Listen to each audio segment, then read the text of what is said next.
Hello, this is Dr. Paul Cottrell, and I'm recording this on January 29th. And what I want to go over is, this is kind of like part 2 of what I did last night. I was talking about the U.S. forces being hit by drones, the UNRWA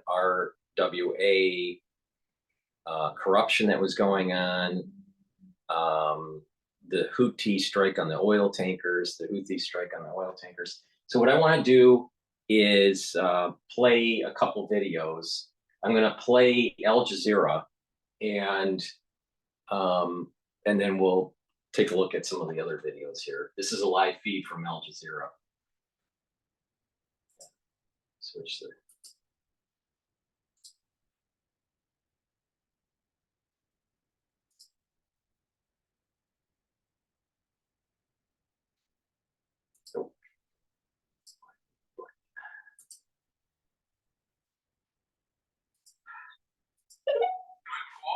With each other, that they will also enhance economic cooperation, trade between the two. And of course, this de-escalation also coming out because of the fact that the Chinese, a strategic ally of Pakistan and also a partner with Iran, urged both sides to de-escalate. The Pakistani interim foreign minister also said that he wished that the new government, which will be taking office, should invite the Iranian president, and he said the Iranian president will visit as soon as possible. 3 people have been killed after the Ukrainian army launched a rocket attack in Donetsk. The city's mayor says the Kalinsky district was shelled, with vehicles destroyed and buildings damaged. A Hong Kong court has ordered the liquidation of the world's most indebted property developer, China Evergrande, after it failed to strike a deal with its creditors to restructure. Patrick Fogg reports from Hong Kong. The Hong Kong court ruling opens up an unpredictable new phase in the collapse of Evergrande. Foreign creditors filed the petition a year and a half ago to force the world's most indebted property developer into liquidation and try to recoup some of their losses. Evergrande was repeatedly given additional time to come up with a restructuring proposal, but it failed to materialize, and the High Court says enough is enough. Now, the reason why the Evergreen news is important, even though I wasn't originally going to cover it in this show, is that the financial instability in China is starting to grow. And obviously a big part of a growing economy is its real estate market, either commercial or residential.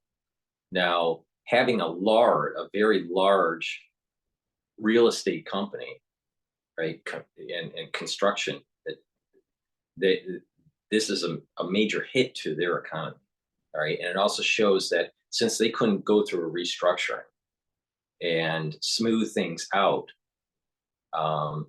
for a few years, let's just say, that is showing a sign that the economy in China is very weak. Now, why is that important? Neil Ferguson has stated that it's not a strong China that you have to worry about expanding in the Asian theater. It's a weak China.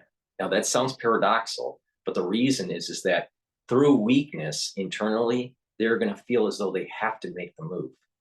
They aren't going to move through strength. They're going to move through actually weakness. So this is another data point to suggest that 2024, 2025, the risks of a Taiwan-China escalation is elevated.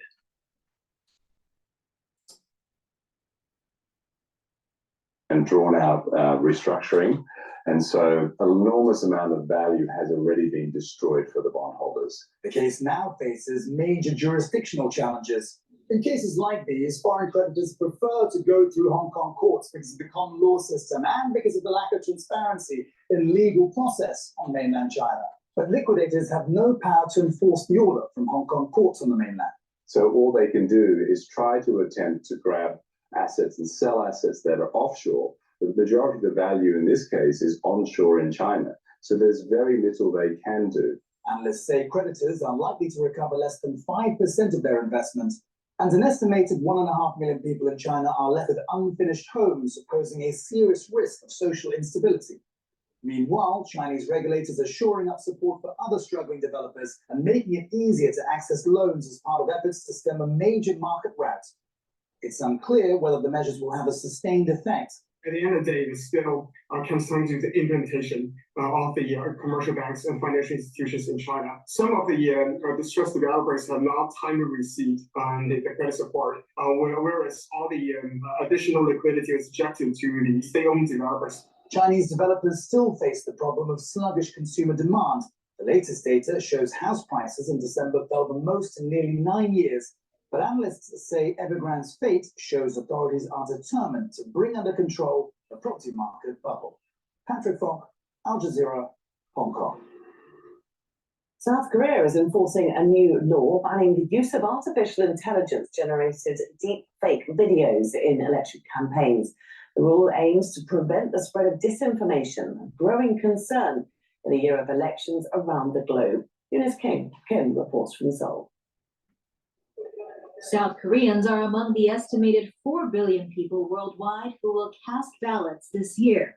And unlike in the past, the National Assembly has made it illegal for political campaigns to use deepfake. Okay, as Al Jazeera is going through their live feed cycle on other topics, I'm going to jump to a different video to stay on topic here.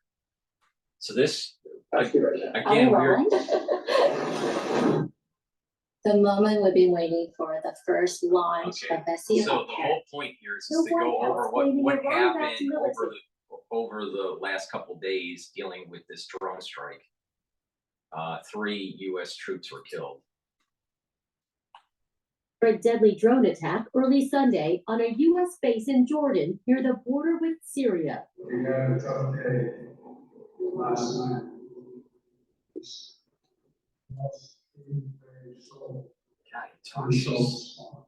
3 Americans at Tower 22 base were Even killed. that speech, the speech from the church by Biden, just there's no energy in him at all. And that was I believe in the morning, so it's even worse at night. Injured when the drone strike made it through the base's air defenses. The Pentagon says some of those injuries are serious, including shrapnel wounds and possible traumatic brain injuries. These were the first American troops killed by enemy fire since the start of Israel's war against Hamas, which began after the October 7th Hamas terror attack in Israel. Since the war began, Iranian-backed militants have launched more than 150 attacks on U.S. forces in the region. But this was the first attack targeting American troops in Jordan. The U.S. has retaliated several times with strikes of its own. In an interview last week, ABC's Martha Raddatz pressed the highest-ranking U.S. military officer on the administration's strategy. What would you say to those people who are critics who would say, look, they're not being tough enough on these militants. They're not being tough enough on Iran. We've got to be thoughtful about our approach in these areas, and we can't predict exactly how any one of these groups is going to respond. We don't want to go down a path of greater escalation that drives to a much broader conflict. See, this is where this is, that general, all right, probably been in service for most of his adult life. He has lots of medals. But what war have you won, dude? The problem here is you kick the can down the road and it gets worse. This idea, I'm afraid of escalation. The United States is afraid of escalation, yet unconventional warfare in the Middle East, that capability is being developed and enhanced. And it'll get worse in the future, unless you cut it off at the pass and you deal with the problem now. What it really is expedience for a general election. That's what it really is. Because what's going to happen is that if we do the right thing and knock out Iran, what will happen is during the general election, the ones that are voting for Trump will say, well, Trump didn't want to, create World War III. True. And Biden is creating World War III. Well, that's also true. But here's the nuance. When dealing with Iran, that is something that has to be done. The problem that was going on with Ukraine and Russia, that was scope creep from NATO going all the way back to George Bush Sr. So it's about the details and the nuance. But unfortunately, our voting populace is too, I don't know, too superficial when it actually dives into the details of policy, especially international policy. Not everything can be solved through war, but sometimes it does. That is the solution. The Republicans have released statements calling for stronger action from the Biden administration. Pentagon officials have told ABC these deaths of American service members will likely elicit a strong response, though that could draw the U.S. further into the growing conflict. Allison Cossack, ABC News. I'm pretty sure that the U.S. response is we're going to hit a depot, maybe hit 5 depots, maybe kill a few Iranians, or if it came out of Syria, I'm not even sure where it came out of. It probably came out of Syria or Lebanon.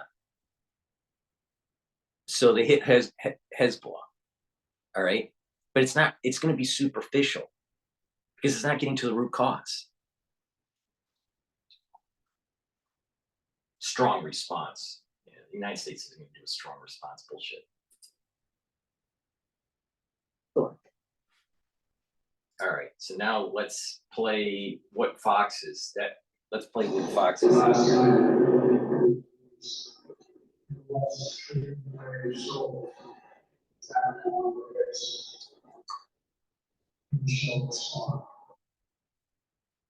That was President Biden vowing to retaliate. 3 brave souls. We're going to respond. What about the 150? I don't know how many times we've been hit now. I think it's like 157 times, something like that. Last night, after an Iranian-backed drone strike killed 3 U.S. troops in Jordan. South Carolina Senator Lindsey Graham and Texas Senator John Cornyn both urging Biden to attack Iran now. Graham writing it hit them hard. Former President Trump is also blaming President Biden for bringing all of this on. Writing on Truth Social, this brazen attack on the United States is yet another horrific and tragic consequence of Joe Biden's weakness and surrender. President Biden recently sending these warnings to Iran. Watch. Don't is what he said. Joining me right now is Pennsylvania Congressman Scott Perry. He is an Iraq War combat veteran and a member of the House Foreign Affairs. Now, for the ones that are watching, and listening, all right, because this is simulcast.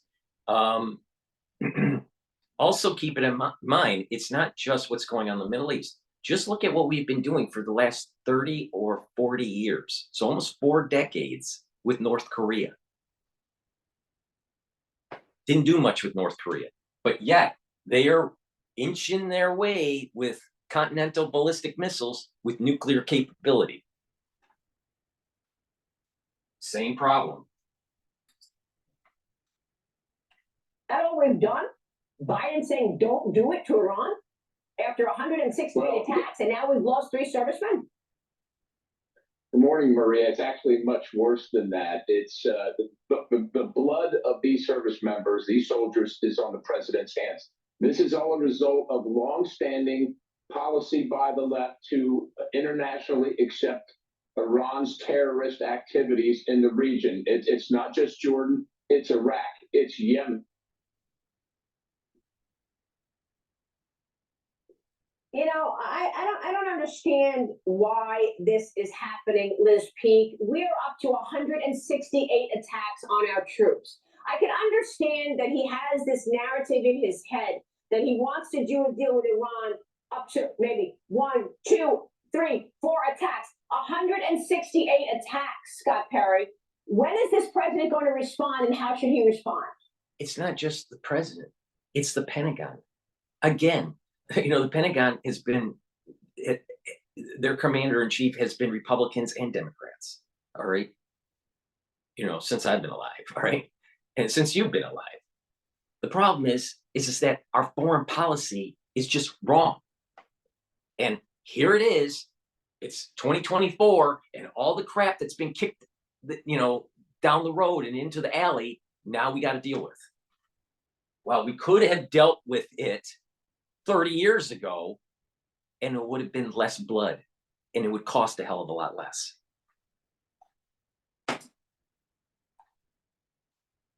He should first of all, it has to be immediately, and second of all, the Iran nuclear deal has to be off the table completely. Allowing Iran to have nuclear weapons deliverable by ballistic missiles to anywhere in the world is something that cannot happen. The United States has to be very clear about that. And so crushing sanctions, disallowing Iran to sell its oil on the open market, disallowing all the foreign entities that's a bullshit policy, dude.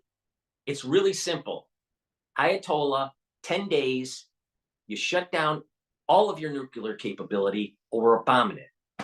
It's that simple. It's really that simple.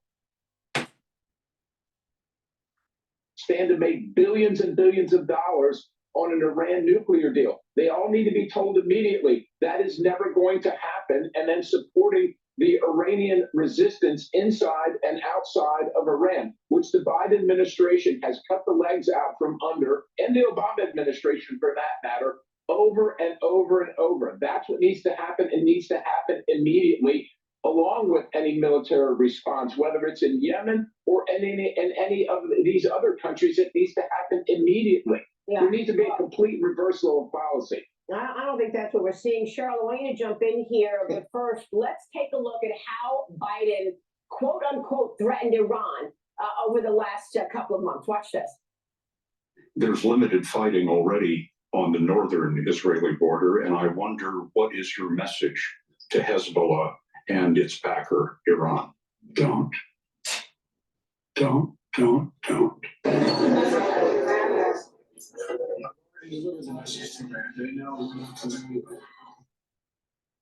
yeah, I'm sure they're shaking in their boots, Cheryl. The question for the congressman, what's the red line? Where is it? Is it 3 dead American soldiers? Is it going to be a ship ends up being sunk in the sea? Because we've had the Houthis continue to attack commercial. There's no red line, honey. They can do whatever the hell they want. And Biden is going to coast this thing right into the general election. Now, most likely he'll lose. But, unfortunately, we have a weak foreign policy. And it's not just the Democrats, it's also the Republicans.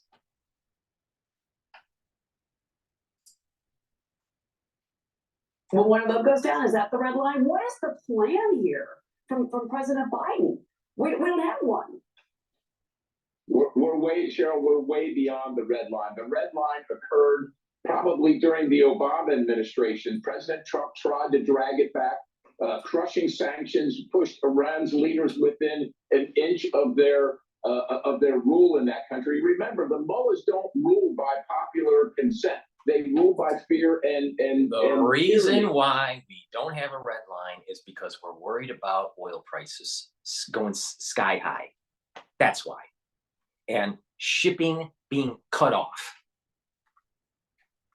And we're seeing a microcosm of this with what the Houthis are doing in the Red Sea.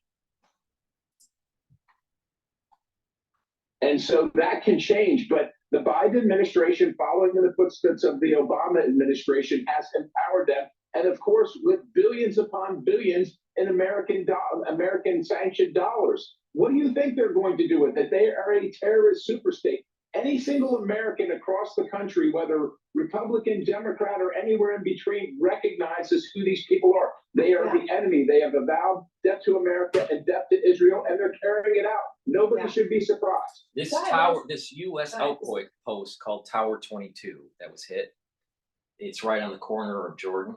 It's on the side of Jordan, but it probably was. It looks like it was probably hit by Syria. It was probably a little bit too far for Lebanon, but it's possible. But probably a Syrian attack. Congressman, Joe Biden has expressed weakness on so many levels, the pullout in Afghanistan, et cetera. But now he's also going wildly on our support of Israel. Does this attack, does this murder of 3 service people change the calculus in Congress, in the House, on accelerating aid to Israel and being an even stronger backer of their resistance, if you will? Well, I sure hope it does. I would say this: the Biden administration is actively negotiating with Israel to get them to surrender in Gaza. That's what they're doing. That needs to stop immediately. It's not about asking Israel to be weak or something like that. They're literally trying to get Israel to surrender, and they're negotiating against the Netanyahu government. Who can accept any of that? President Biden is actually, I will say this, with Tabatabai, the issue with Tabatabai and Robert Malley, I'm not sure if somebody, including the president, should be reviewed for treasonous activity at this point. Wow, treasonous activity is what you just said. And I want to point out what the Journal writes this morning in an op-ed, Biden, Iran, and 3 dead Americans. One thing to watch is whether the administration will react to this attack by putting more pressure on Israel to stop its campaign against Hamas. This would validate the claim of the militias that they are merely targeting the U.S. because it supports Israel. Let's see how this president responds. In the middle of all of this, Congressman, we've got a failed climate change agenda. President Biden is facing backlash this morning because he paused the approval of new licenses for liquefied natural gas exports.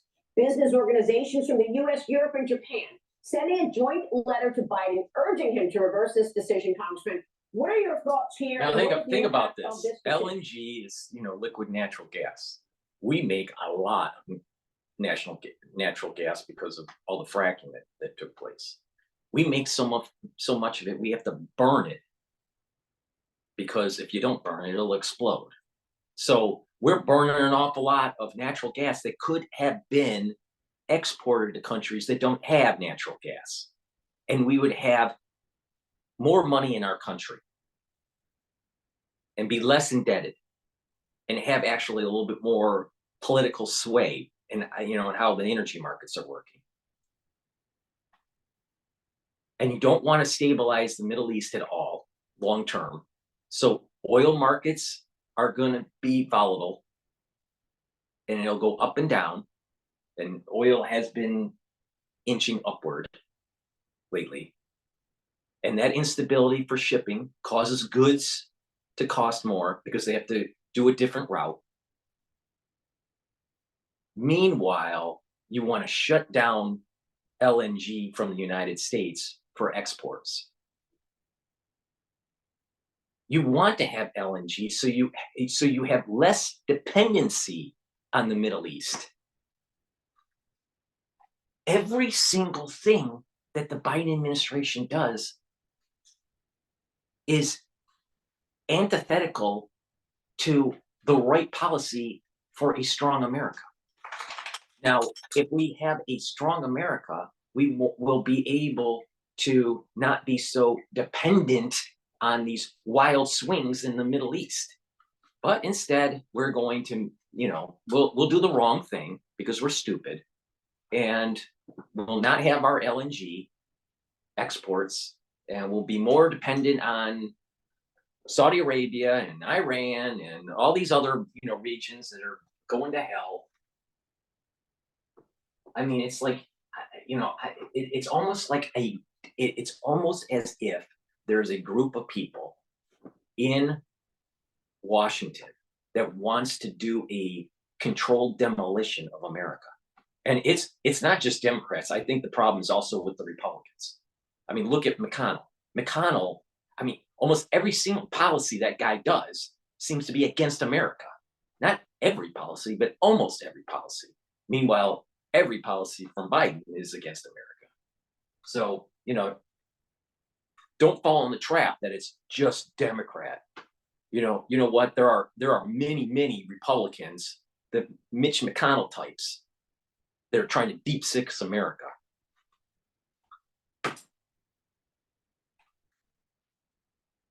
Well, my thoughts are this. This should, again, be no surprise, just like Biden is on both sides of the war in Iran and Iraq and Israel. He's on both sides of the war in Russia and Ukraine. While he's asking for more money from the American people, he's strengthening Russia by canceling our natural gas exports and abilities to explore.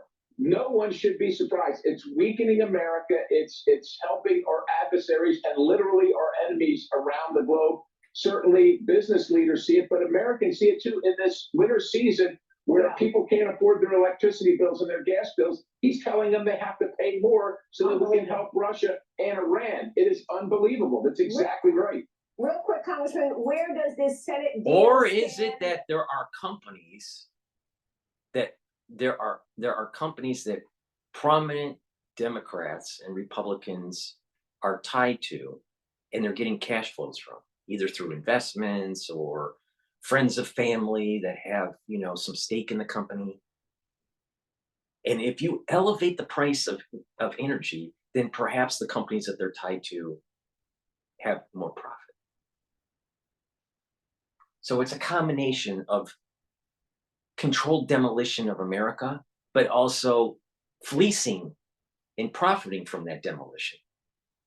And I think a big part of this corruption that was going on with the Bidens has elements of what I just said, but they're not the only ones.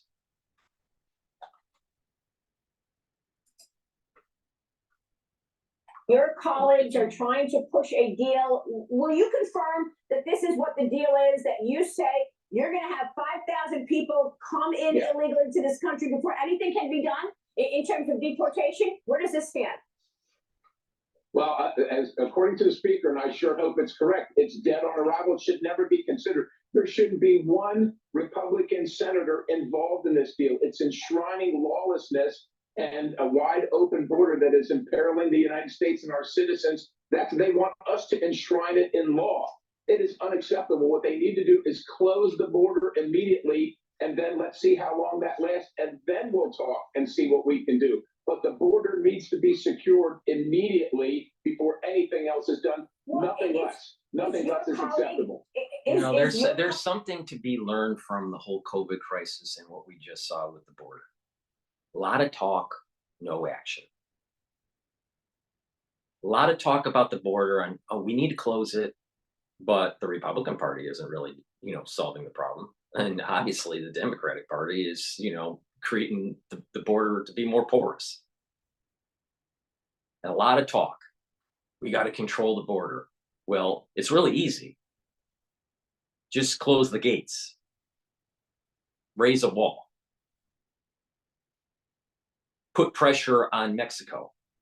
They make a lot of money through export, and we import those goods. Stop doing that.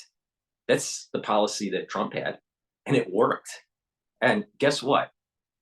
Less people were coming over the border because Mexico had an incentive not to have them come over the border. But when you have policies where that you give incentive for these countries south of the border to come to the United States, you give incentives to the illegal immigrants to go to these sanctuary cities, then guess what? You're going to have millions and millions of people coming over the border illegally. Got to stop the incentive, stop the talk, just get the job done. And with COVID, there's a lot of talk about, you know, from Rand Paul about this gain of function stuff that was going on with Fauci and all this. Why aren't people held accountable? Why aren't the gain of function laboratories shut down? A lot of talk, no action. But it's beyond just talk, because what happens is that there are negative things that happen because of these failed policies that hurt people. Robberies, you know, in the case of the immigrant issue, robberies start to take place in these sanctuary cities. Crime starts to increase. There's a safety issue that goes on in the society. there is a stress of funds where other citizens can't get proper help because those funds are being diverted to this illegal immigration. So think of it this way: money is being diverted to illegal immigrants, while citizens who are paying taxes, they're not getting the services that they actually thought they were paying for through their taxes. Don't you think there's a problem with that? I would think so. So there are these negative externalities because of just talk. Talk is cheap, but no action. And the same thing with COVID. The negative externality is another event to happen. Most likely worse than what we went through. We're run by a bunch of idiots. Senator James Lankford leading this, a Republican? Well, if he's complicit, it is what it is. I certainly wouldn't be involved in anything like that. The Democrats and the left have destroyed our border, and we should not be negotiating with anybody that's trying to destroy America. We should be putting our foot down and saying, secure the border before we do anything else. Congressman, thank you. We'll be watching all of that. All right, this one is the BBC. Hey, babe, do you want to go to a show tonight? Don't worry, it's included. President Biden has said the US will respond to a drone attack on an American military base in Jordan near the Syrian border at a time and in a manner of its choosing. Mr. Biden blamed the attack on radical Iran-backed militant groups operating in Syria and Iraq. Tehran has denied any involvement in the attack, in which 3 service personnel were killed and 34 were injured.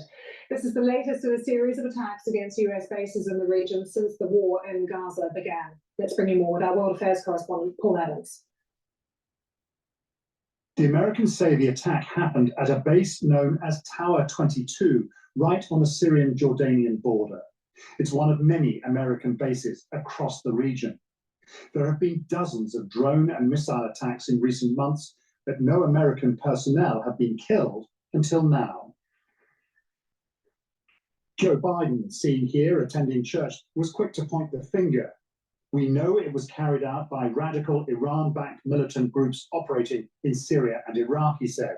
It's not necessarily a tipping point into uncontrolled escalation between the United States and Iran, but it's another very dangerous step because, as I say, the US will have to respond even more strongly than it's done to previous attacks. These international policy wonks are idiots, okay? My previous episode 52 of this series, all right, is talking about Esau and Jacob. And I go into a little bit of detail on how the period of the year, certain months are more powerful for Esau and certain months are more powerful for Jacob, all right? And independent of what you think, the United States and Israel is on the Jacob side. The enemies are on Esau, all right? There is a holiday that happened just recently. It's called Tu B'Shvat, all right? It's the blessing of the trees, all right? It's like the new year of the trees, all right?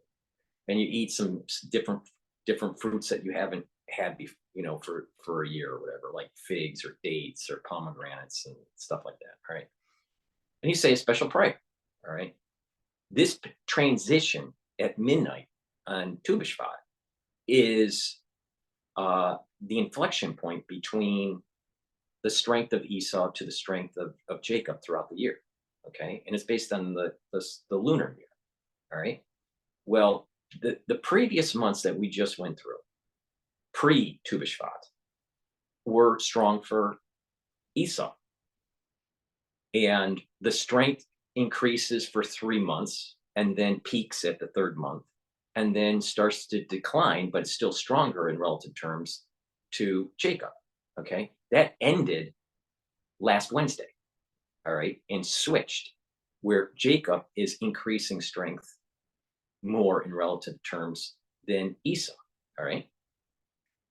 So the next 3 months are the best to start hitting the enemy. What I call hitting the iron when it's hot. All right. So from now, so like February, March, April will be the peak of the strength for Jacob within the year. I know this sounds really crazy. It's Kabbalistic. It's tied to God's name in a certain permutation, the tetragrammaton in a permutation for each of the months, and certain permutations have different strengths. Well, that inflection point that took place on midnight, all right, of the holiday was the hour where it's the tetragrammaton in its proper form, in its proper sequence. All right. So there was the most strength to get like a blessing or to unleash something. All right. So these next 3 months are going to be a period of time where Jacob is getting much stronger and Esau is getting much weaker. All right.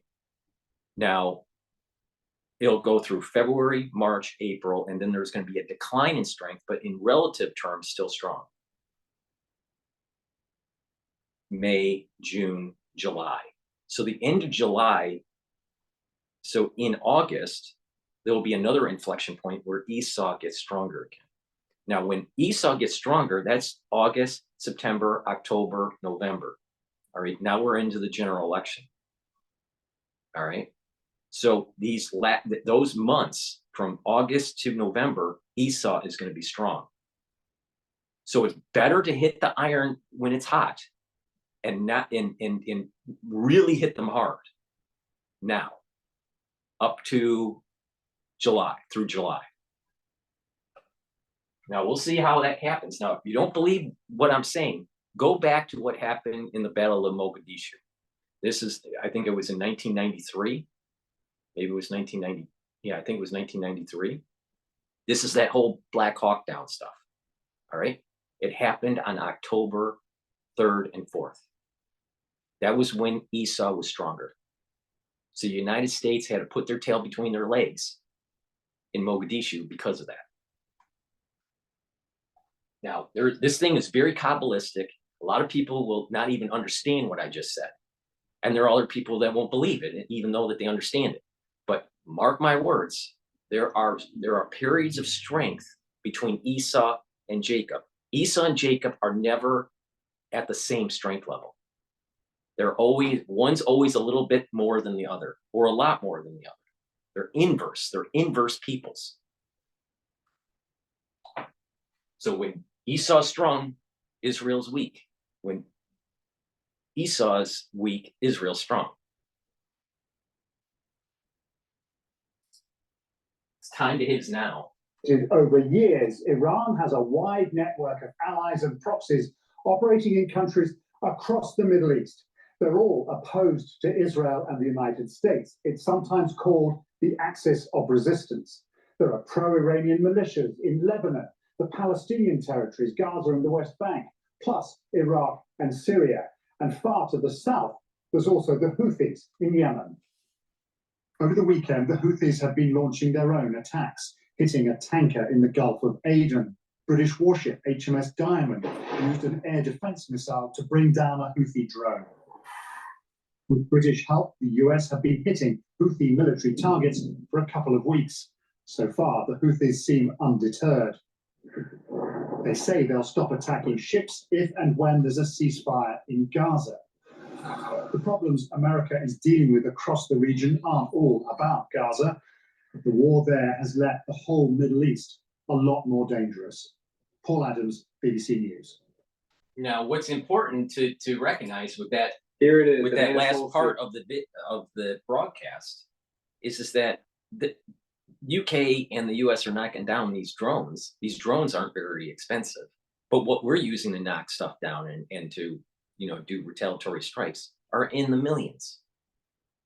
The cost benefit ratio is really low for the United States. And this is the problem that we have. We have a too tacky kind of capability. Now you do need the tech in some areas, but when you're fighting people that are not that far away from the Stone Age, do you really need to shoot a $35 million missile while they're using a $500 drone or a $1,000 drone? It's not very cost effective. And so here's the Achilles heel of America. Not only we're run by a bunch of fucking idiots in Congress and in the White House and in the Pentagon, but we have moved towards the same mistake that the Germans made in World War II: high precision weapons. Cost a lot, takes time to make. Well, America and Russia and the UK didn't have all this high precision stuff during World War II. We made a lot of really bad stuff. And just the sheer volume won the war. And this high tech, especially in the Navy, is going to be our Achilles heel with China.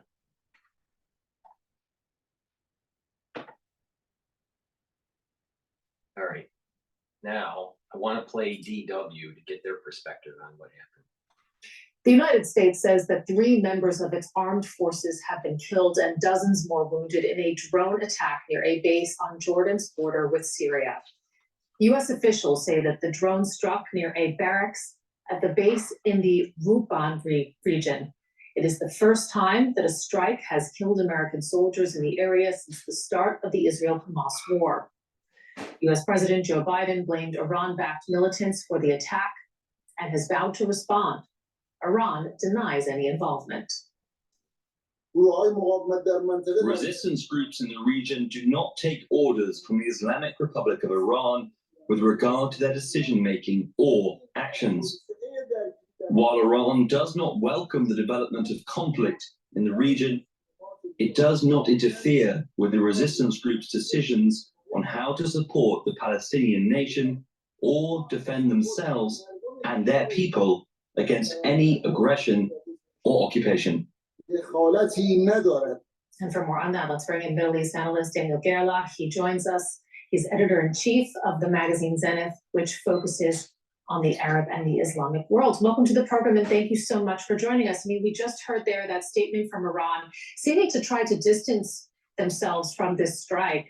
I'd like to ask you, financing aside, do you think that Tehran is strategically involved in strikes like the one on U.S. troops in Jordan? What did you make of the statement?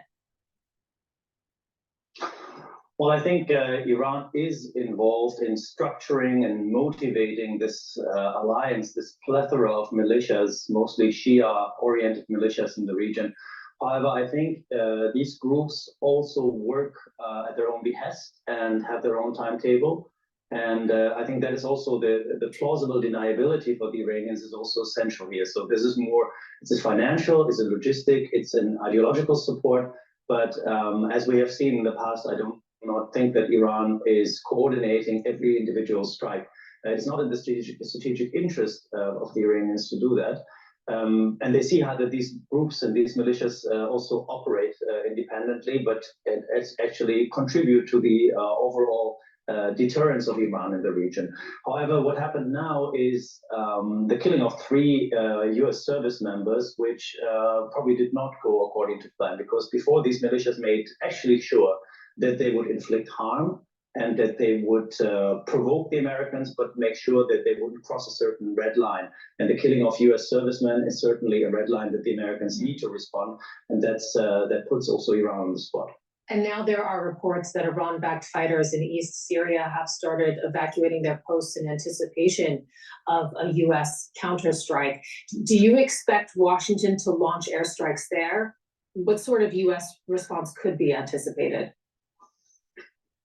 Well, you know, the fighting, the shadow war that is going on between the United States and its allies and these Iran-backed militias in the region is very complex, and it's happening on various fronts. It happens in Syria, on the Syrian-Jordanian border, specifically the triangle of Ruban between Iraq, Syria, and Jordan happens in Iraq.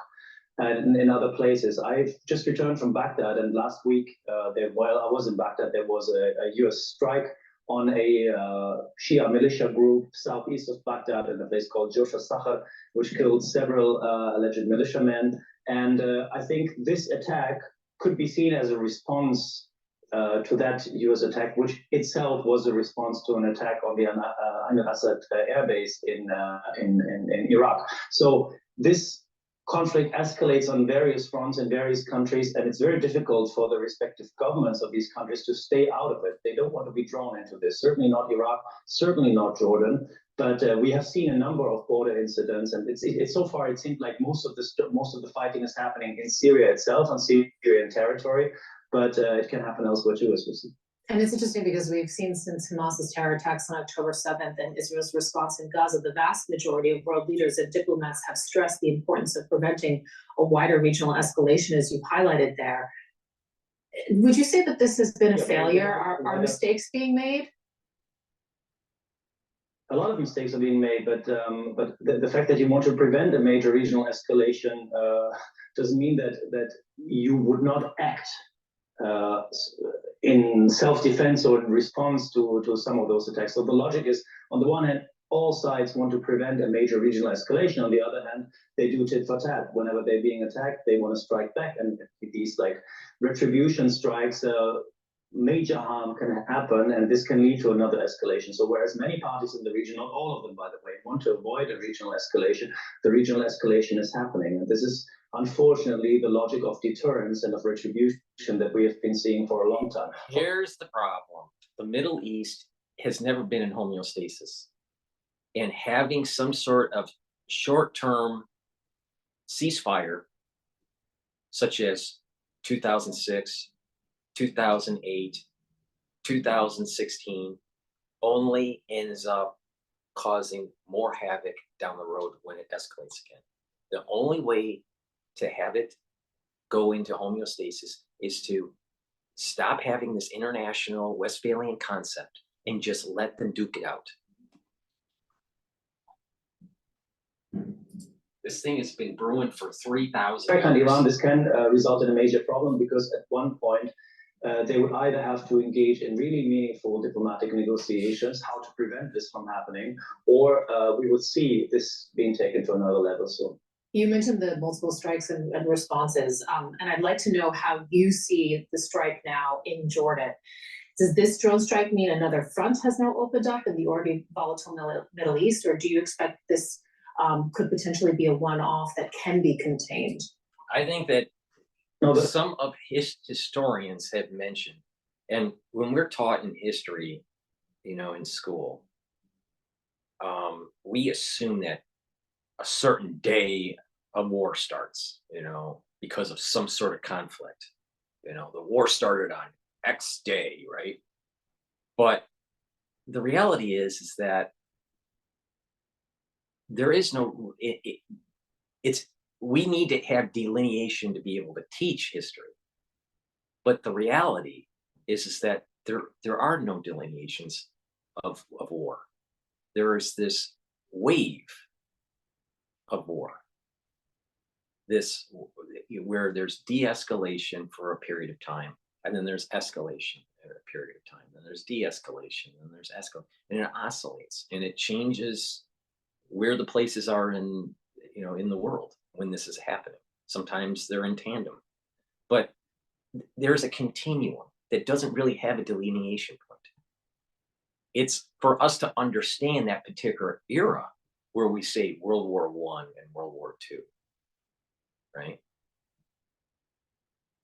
The war right after World War II, the Cold War, that's just for us to be able to digest it. But the reality is there are no delineations in the timeline of humanity.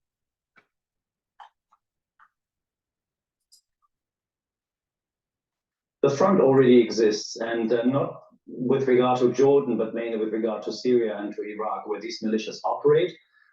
In the case of Iraq, against the will of the government. In the case of Syria, with a certain consent and support of the government.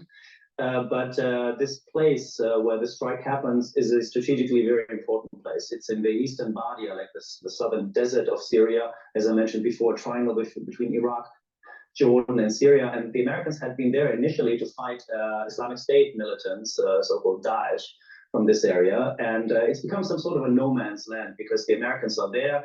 And of course, nobody should move any closer to the base without taking the risk of being attacked. Then you have these groups that are saying they're fighting an American occupation of Syrian territory. Actually, it's a no man's land with many refugees, people that are being left alone with little to no humanitarian support. But nobody wants to move out of this region either. So I don't think it's a new front. I think it's a strategically important place that one should, be careful to contain.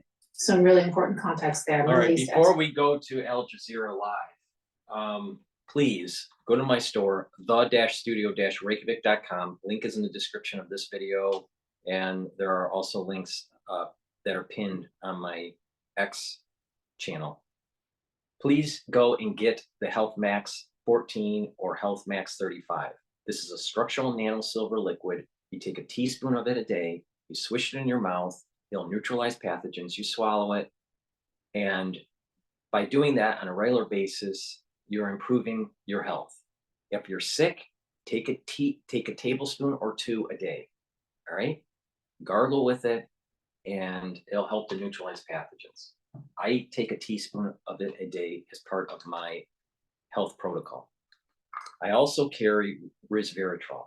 Resveratrol is an antioxidant, but not just an antioxidant. It helps to get rid of senescent cells. When we get older, we have cells that stop the divide, and they don't want to die, and they just stay there, and they accumulate toxins, all right? And they're not as efficient.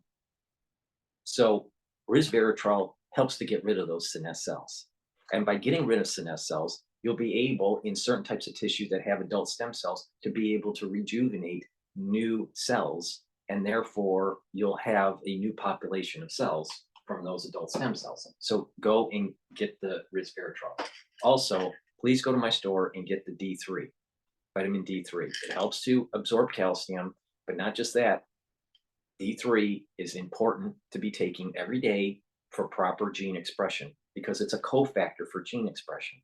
And by the way, if you have a cell that's infected by a pathogen, D3 is important in getting rid of it through apoptosis. So please go to the store and get the D3 that I offer. Now we're going to go to Al Jazeera. Responsibility for the strikes.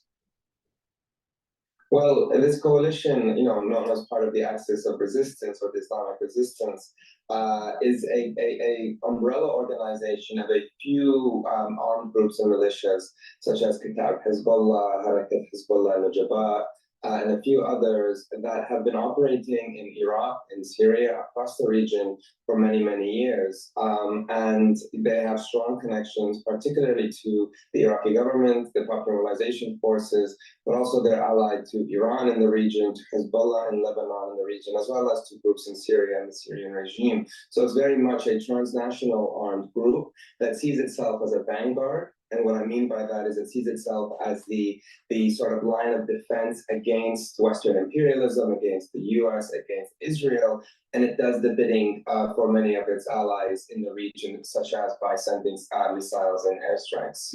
I mean, the title I understand is the Islamic Resistance in Iraq. One would assume that it is based or has carried out many of its attacks there. Why do you think that it decided to target something that was on the Syrian-Jordan border?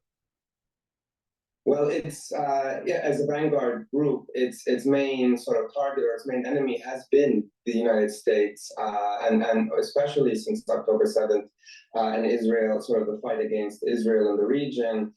It's looked and it has targeted as well U.S. interests in Iraq already. It's targeted U.S. interests in Syria, as well as in the most recent yesterday attacks that killed 3 service people, American service people. It's a tit for tat. You've had, for the last few months, American airstrikes that have killed senior Iranian commanders, senior Hezbollah commanders, as well as senior commanders from this Islamic resistance in Iraq. And in retaliation, these groups have also attacked American interests and American allies in the region. Countries like Iraq and Syria is where it wants its fight to happen. It's where Iran and Lebanese Hezbollah want the fight to happen. This is becoming the playground for what people have been talking about in terms of escalation in the Middle East right now. So for those reasons, I will continue this type of tit for tat attacks. Something I think that is consequential, however, is this is the first time. Now I'm going to interject from the ones that have been listening. Straight through here, I've been stating the strength of Esau is weakening, because of this switching, this inflection point that just happened, and the strength of Jacob is increasing. Now, it seems to me that Hamas, Hezbollah, and Iran want to have a two-front war. Okay. Now, if you're going to hit the iron when it's hot, which is now through July, to be able to hurt Hezbollah in the northern front, we should do it now instead of being afraid. Now, if we don't, and the strength of Esau increases in August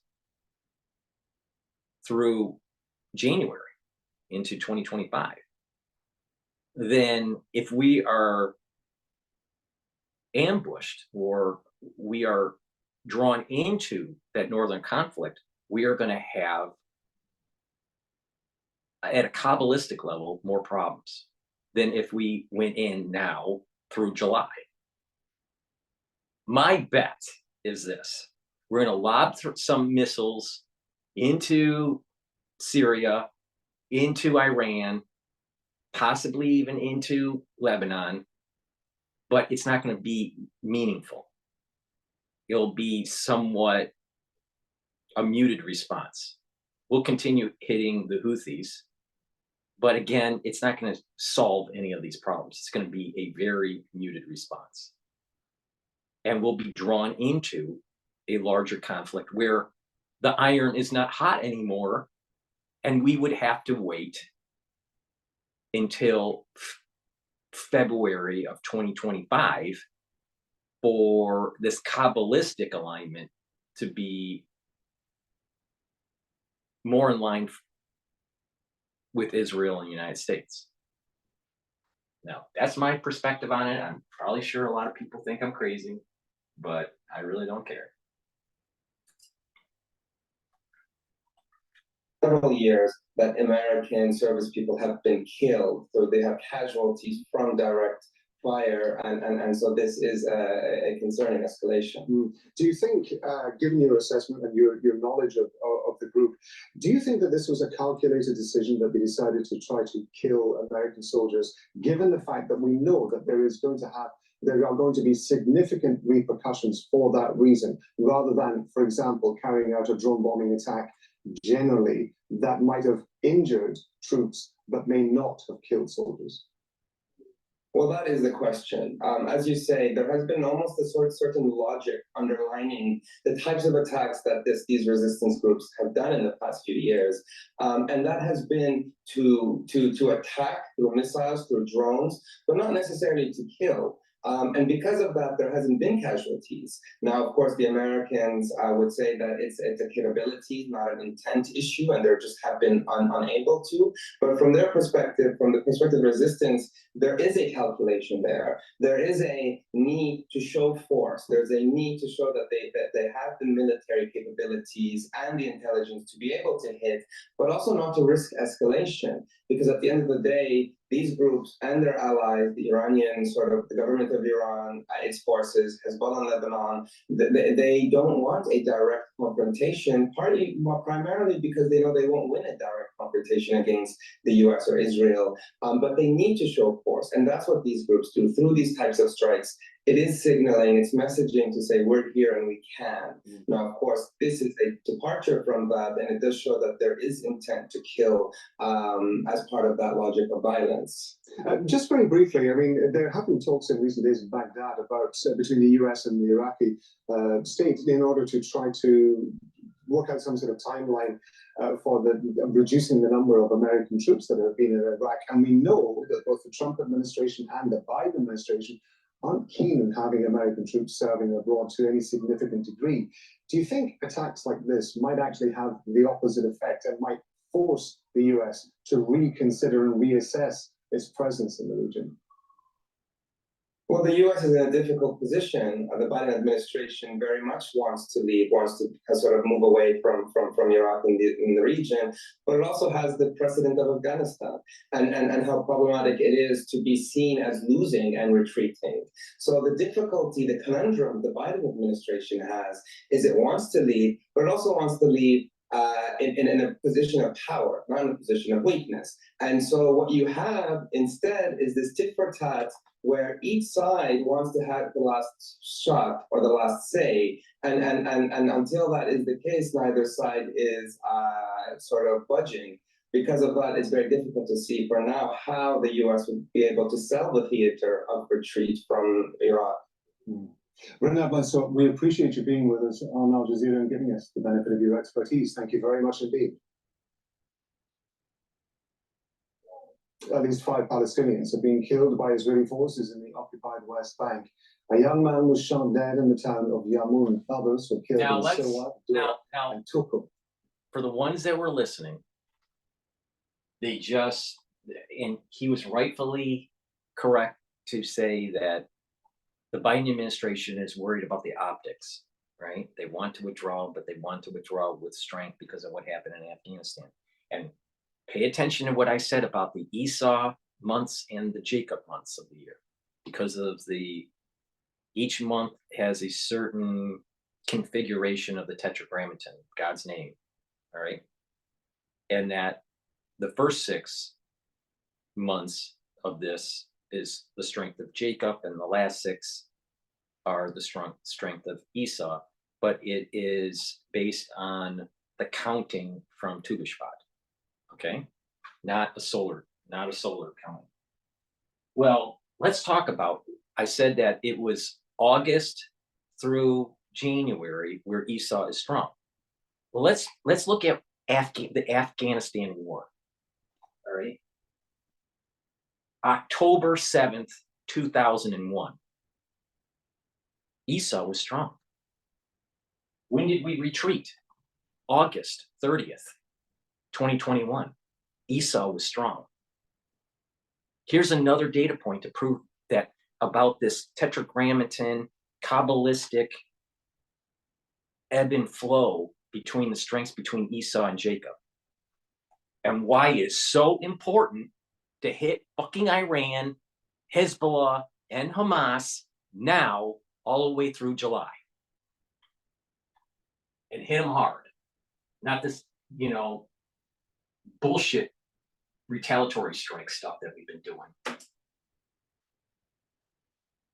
was also an incursion in the city of Jenin where a Palestinian paramedic was beaten by an Israeli soldier before being arrested. Bulldozers demolished properties and public facilities. As Israel intensifies its raids across the occupied West Bank, more stories are emerging of the physical abuse of Palestinians. Some who were detained at military checkpoints say they were beaten by Israeli soldiers. Nida Ibrahim has their story. Unarmed and on the ground, Amr al-Hajj took more hits than he could count. Some were from the rifle butt of an Israeli soldier. I said to them, my eyes are hurting. They're bleeding on my face. He pepper sprayed them without care that I'm in pain. Blindfolded and handcuffed, he was then let go without any explanation and with many wounds, some of which might never heal. They beat me before I could know who it was. It was all so shocking. They humiliated me and put the rifle on my shoulder to shoot at other Palestinian men. I heard the bullet go near my ear. Unlike Amr, the beating of Marcel Abu Ghurab wasn't caught on camera. This video shows medical teams trying to help him after he was assaulted during an Israeli raid of his refugee camp in the occupied West Bank. He says the Israeli soldiers went from door to door, arresting and assaulting dozens of Palestinians. An officer shouted, "We found him." They started beating me up on my head. They hit my shoulders with a crowbar and hit my elbow with a hammer. But Marcel was not wanted by the Israeli forces, and there was no reason to detain him. They're driven by their hatred towards us. They just want to hurt us, especially young men. If I dared utter a word or say I'm in pain, the they'd thing beat is, me. it's amazing when, and I try to be equal in terms of what I am showing, right? The different news, there's, Fox's perspective and CNN's perspective, BBC's perspective, right? MSNBC's perspective, France 24's perspective, and even Al Jazeera. Now, Al Jazeera, is very biased, extremely biased, all right? Now, people need to come to grips with this is going to be cage match royale between the Palestinians and the Israelis.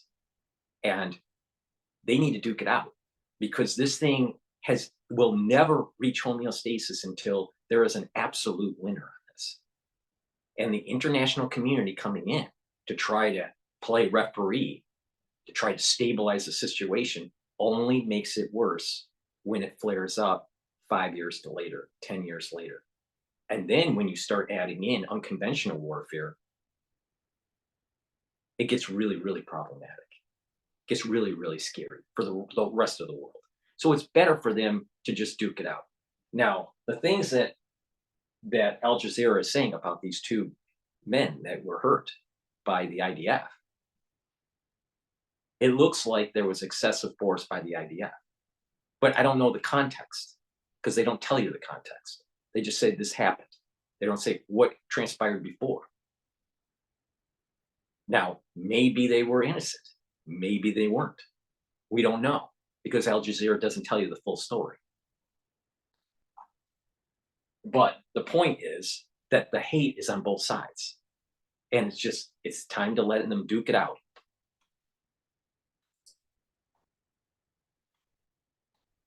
And humiliate me. They kept cursing me. Ahmed Abu Bakr says this type of physical and mental abuse has become the norm. He says he's been assaulted not once or twice, but 4 times. The most recent was while he was working in a coffee shop. The soldier tried to hit my head against this wall, but I used my hand to shield my head. He took my glasses away and continued hitting my head against the wall. It wasn't just him. Ahmed says the Israeli forces attacked everyone else in the coffee shop that night. Before they did, he says they pulled the plug on the surveillance camera. Ahmed's family told us they're deeply worried. Not only because he's often beaten, but also because he could face further punishment for speaking on camera. Here, I think what's happening is that the IDF is probably using too much force with these people, and most of them probably are innocent, all right? But the thing is that there is this policy that's going on where the Palestinians are trying to obtain more land of Israel, and Israel is trying to kick out the Palestinians out of the West Bank. So it gets back to this whole problem. Just let them duke it out. Just let them duke it out. In a really strange way, the international community, by trying to diffuse the situation, has exacerbated it, and now we're at this point. If Israel loses, they lose. If the Palestinians lose, they lose. It's really that simple.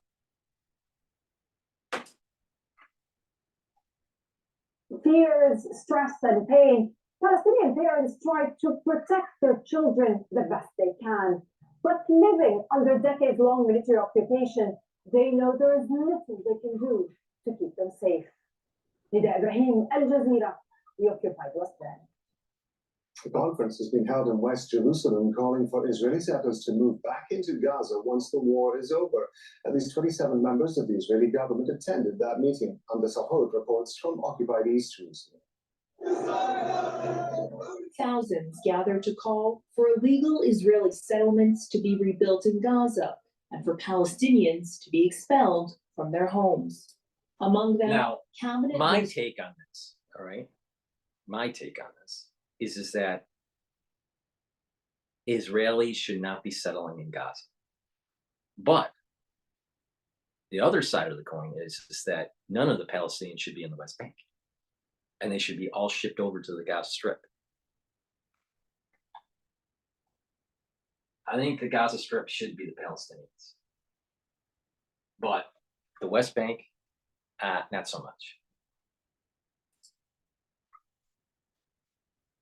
and coalition lawmakers, including the country's national security minister and ultranationalist Itamar Ben-Gvir, who called for settlements not just to be rebuilt in Gaza, but also in the northern occupied West Bank. Mr. Prime Minister Benjamin Netanyahu, I'm addressing you from this stage. It's a shame to wait another 19 years to understand that Gush Katif and northern Samaria must be returned. The responsibility of brave leadership is to make courageous decisions. Netanyahu says he does not intend to maintain a permanent presence in Gaza again, but that Israel would maintain security control for some time. But some of those in his cabinet want more. We are settling our And land. what's important with this debate is that you have in Israel this fracturing that's taking place and how to conduct this war. What's the day after of this war? There is a civil disruption that is taking place even in Israel, on top of the civil disruption between the Palestinians and the Israelis.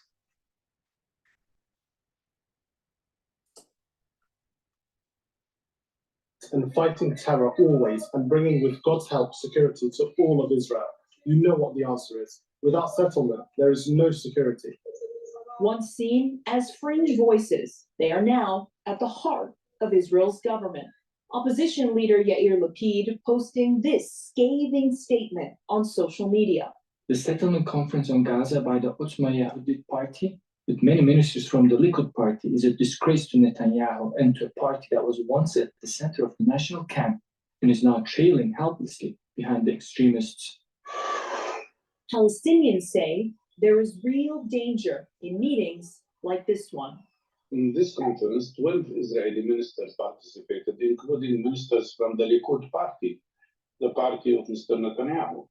Additionally, 15 members of the Israeli Knesset participated, so it's not a joke. These are the people who are making the policy in Israel. And they were calling for ethnic cleansing of Gaza, complete ethnic cleansing of the people of Gaza. Israel withdrew from Gaza after a 38-year occupation in 2005. This included the evacuation of 21 illegal settlements. If new settlements were built, it would be against international law and the public position of Israel's biggest ally, the United States. Hamda Salhout, Al Jazeera, occupied East Jerusalem. I think live to Mohammed Jamjoom in Tel Aviv. As Hamda was just reporting there, not everybody is comfortable with the fact that this conference is being held.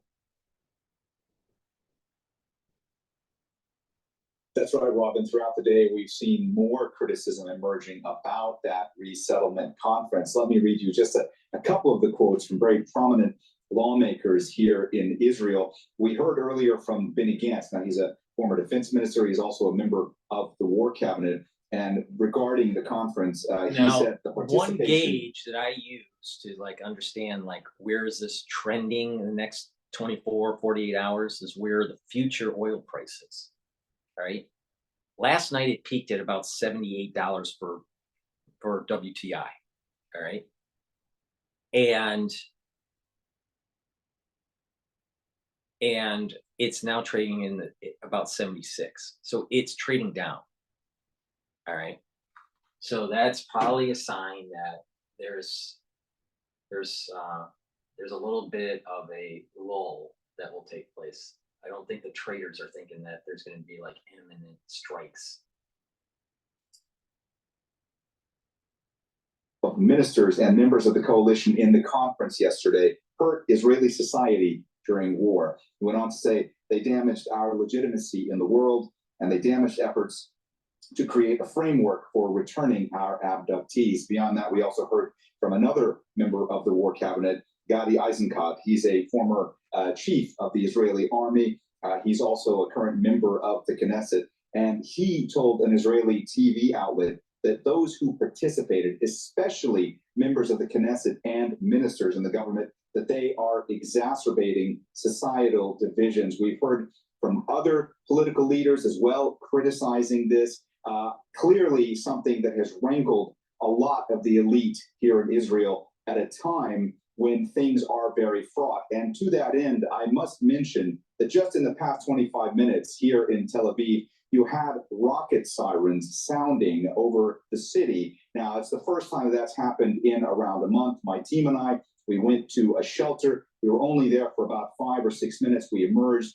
The news that has come out since then is being reported in Israeli media that there were around 11 rockets that were fired from southern Khan Yunis towards the center of Israel, including Tel Aviv, that 7 of those rockets were intercepted by the Iron Dome missile defense system, and that 4 of those rockets fell in open areas. Interesting that they come Well, from definitely, Khan Yunis, which is an area where they- it's interesting to cover stuff live because, you know, when you think something's going to happen or you think that something's not going to happen, it's the opposite. So, you know, now we have strikes, you know, at least firings at Tel Aviv, but it looks like Iron Dome intercepted. But I am curious to know why the oil market is receding a little bit. That's usually risk off. And with the tensions that are growing in the Middle East, you would think it would be risk on. Now, $78 a barrel, maybe, you know, they don't want to hit the $80 a barrel mark, and this thing's going to cycle between, you know, about 79 to about $71 a barrel, up and down, up and down.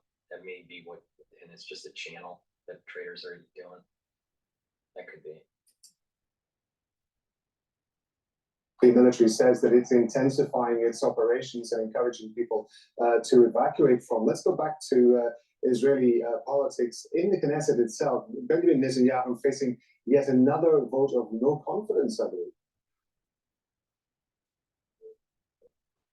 That's right, Rob. There were 2 motions that were tabled today from different members of the Knesset. No confidence votes. Now, we should mention up top that both of those no confidence motions have been voted upon, and both of them failed, as was expected, because you must remember that Benjamin Netanyahu's coalition has 64 seats. That's a majority in the 120-seat Knesset. Now, one of those no confidence motions was brought by Yair Lapid. He's, of course, the opposition leader here in Israel, and that was regarding the country's budget, because political opponents of the prime minister have stated that this budget that's been presented and has not yet been voted on, that is something that essentially pays favors to settler groups, to right-wingers, that it does not pay enough attention to trying to fix the economy of Israel, and it does not pay attention to trying to help when it comes to the war effort at a time when things are dire for the Israeli economy. Now, the reason that was so symbolic and important was because if a no confidence motion when it comes to the budget, if that were to pass, then that means that there would be new elections. There was another no confidence motion brought by Arab members of the Knesset that failed as well. So all of this very symbolic. It wasn't expected to pass, but it really goes to show the amount of pressure being put by political leaders on the prime minister at a time when his leadership is being questioned more and more by many more segments of society here in Israel. Rob? Mohammed Jan June, live for us in Tel Aviv. Mohammed, thank you very much indeed. Several Israelis have been arrested during another protest at the Khan Abu Salam border crossing aimed at preventing aid trucks from entering Gaza. Protesters managed to hold the rally in spite of an announcement by Israeli forces on Sunday that the area is now a closed military zone. They say no humanitarian aid should enter the strip until all the captives held in Gaza are returned, and have managed to turn several trucks back to Egypt. Now, you know, I try not to be biased, all right? And I'm sure people view me as biased, and that's okay. But blocking aid trucks for no reason, you know, is wrong, All right. People that are in a war zone need supplies, need food, need medicine, and that supply should go to the people in need. The problem comes in is that those supplies are being ransacked by Hamas, and it's not reaching to the people that are in need. All right. So blocking services and supplies to the people that are in need, I think is just wrong. All right. Even though the protesters on the Israeli side are saying no supplies unless all the hostages are freed. You know, Hezbollah should be freeing all the hostages too. There's a nuance though here. And because of the UNRWA being investigated for improprieties and knowing and seems as though some people participated in October 7th in the attack, that funding for that organization should be halted. Last night I covered that about half of the budget, $1.1 billion budget for UNRWA, I think is how it's pronounced, UNRWA. About half of it is funded by the United States and Germany. Most of the funding is by the United States. The second largest funder is Germany. And that's half of the budget of a $1.1 billion budget. So there's corruption that's going on with UNRWA. That's a tangential issue because they're tied into, providing services and providing, relief supplies and all this to the ones in need. So there's this a little bit of the corruption with UNRWA, but in general, there are so many NGOs that are trying to help people in need in this war-torn area in Gaza. Those supplies should be getting to them, and the Israelis should provide some sort of safe passage so they can unload those supplies in a certain region within Gaza, and then the people of Gaza, not Hezbollah, not Hamas. I meant Hamas, not Hezbollah. Not Hamas redistributing those supplies. It should be the people of Gaza. You can't trust Hamas. All right. So, there's a nuance there, but people need to get aid. Right. So the Israelis, these far right Israelis protesting the block of the trucks, I just think that's wrong. People need aid. The past week, a spokesman for the UN agency helping Palestinians in Gaza says the organization will be forced to stop operations at the end of February if funding isn't provided. It's after a number of countries stopped payments when 12 staff members were accused of taking part in the October the 7th attacks. The US is the agency's biggest donor. In 2023, it contributed $422 million to UNRWA. Several other nations, including Germany, Austria, the UK, Canada, and Japan, are also suspending their support. They provided more than $1 billion last year.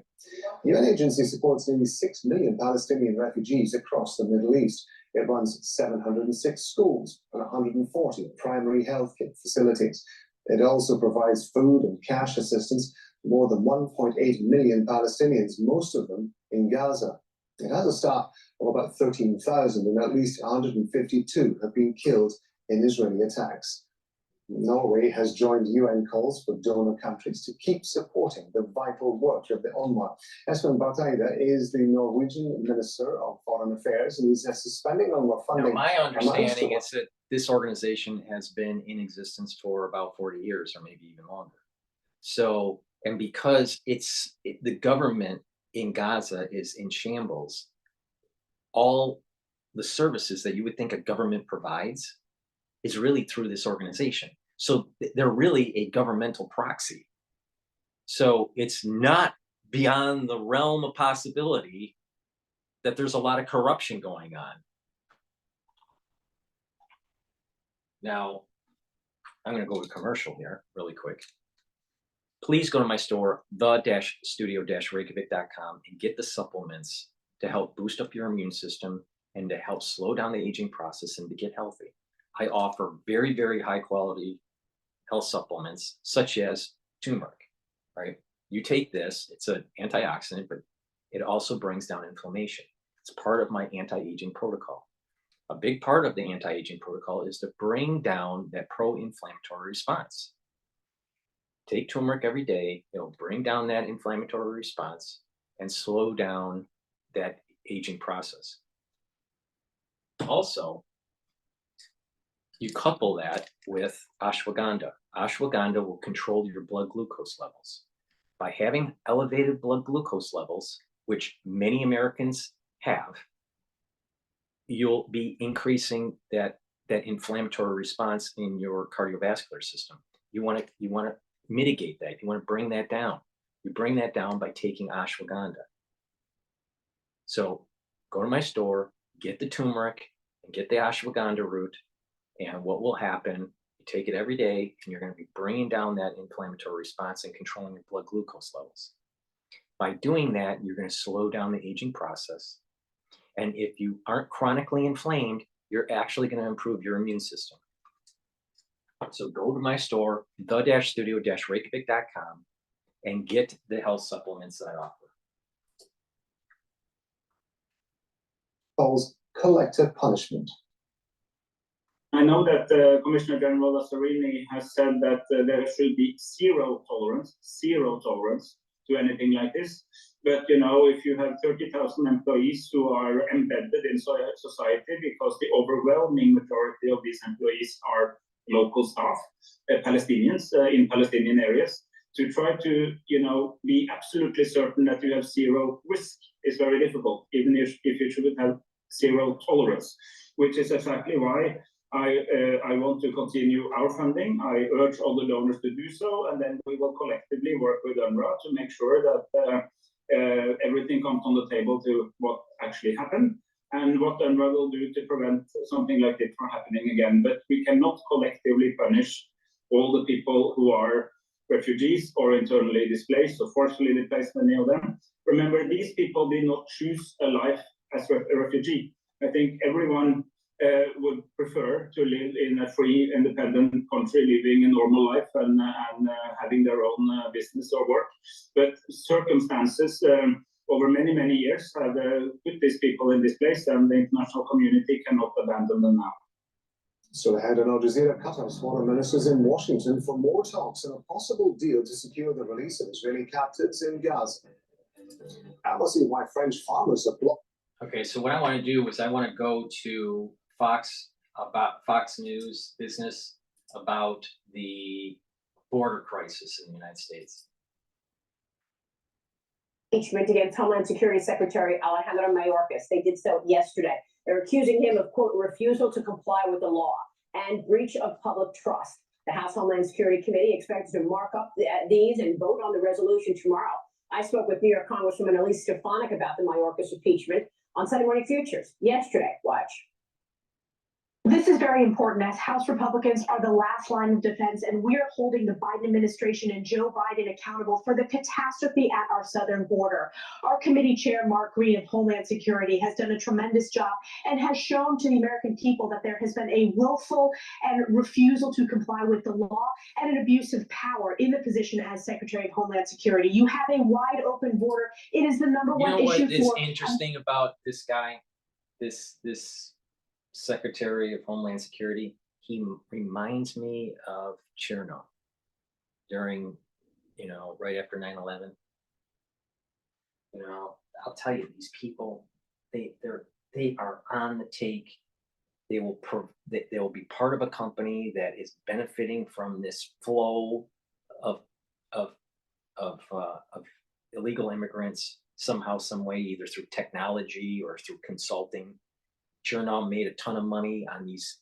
He had a major stake in the scanners that when you go through the TSA, you know, at the airport, You know, he made a boondoggle amount of money. Now these people, they're all on a take, and they all should be held accountable. Americans across the country, and it's not just the border states, Maria, who are impacted. It's my home state of New York as well. Every state is a border state, and I think what's most telling is Democrats are refusing to hold Joe Biden accountable for this border crisis that Joe Biden and his cabinet have created. Joining me right now is former federal prosecutor, former acting ICE director, and former DHS Deputy Assistant Secretary Jonathan Fahey. Jonathan, thanks very much for being here. The number.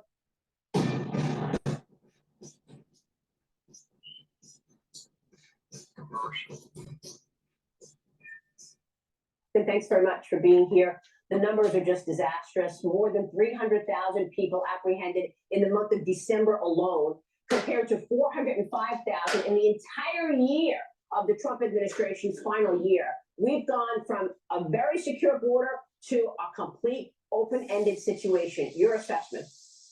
Yeah, you're exactly right. It's a complete and utter catastrophe. And it is, as the Elisa Thonick said, this has been willful. Remember, Biden campaigned on basically an open border, and they've implemented in every respect. Everything they have done has been to undermine law enforcement, prevent any law enforcement whatsoever. They've been willing to lie repeatedly, lie about their own agents. And this is long overdue to impeach Mayorkas, because this is an utter and complete catastrophe. Yeah. And everyone knows it's deliberate, because if it wasn't, this administration would ask him to step down for being incompetent. But they are thrilled with what he's doing, because they want as many illegal immigrants to come into the country as possible. You know, it's unbelievable to me.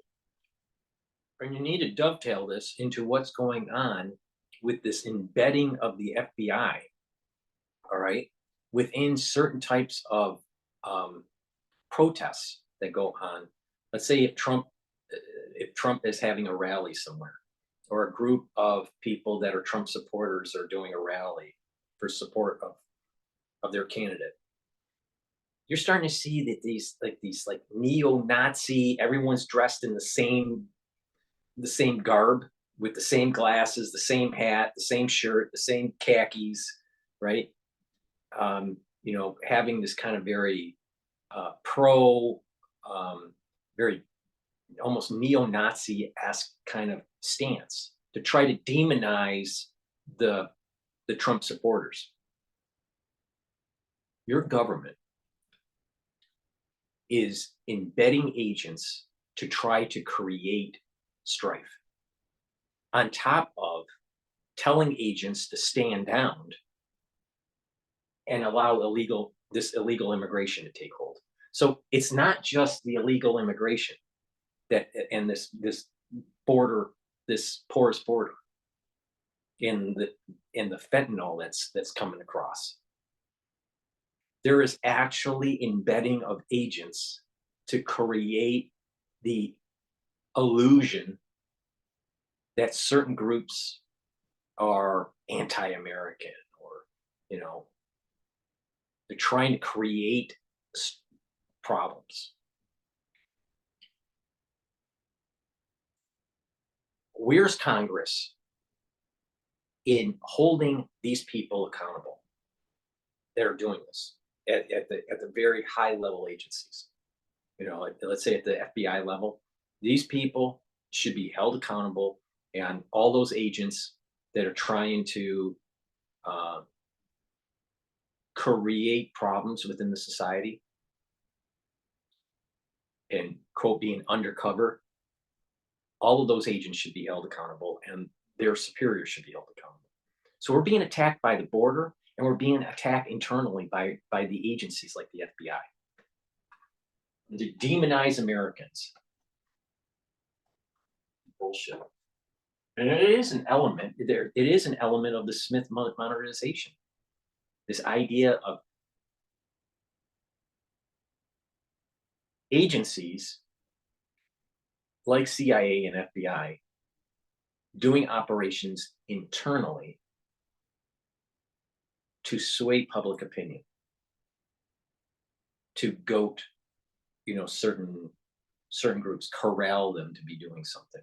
Now, I don't have to go into the details, because I'm sure you understand certain things that potentially happened in January of a particular year, and how there were probably embedded agents that were shepherding people into doing something. Oh, bullshit, man. I'll tell you, we're under attack from our own government. Is that when lawmakers say every state is a border state, what they mean by that is that you've got illegal migrants going into every state and committing crimes and putting people at risk. This has become a national security issue. I spoke with the Lieutenant Governor of Texas yesterday, Dan Patrick. Listen to this. This was an issue that the Biden administration self-inflicted on this country. Why? But this border issue is number one, because fentanyl is crossing that border and killing.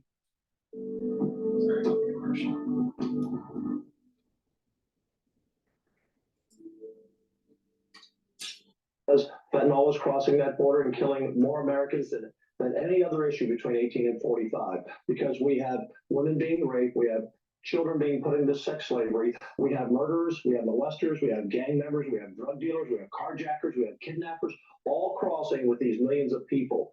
And he is wrong on this issue. He doesn't care. America has to understand their agenda is they don't care if people die if they make their goal. And what is their goal? To put millions of people into this country, one day turn them into citizens, and one day turn them into voters and take over the country.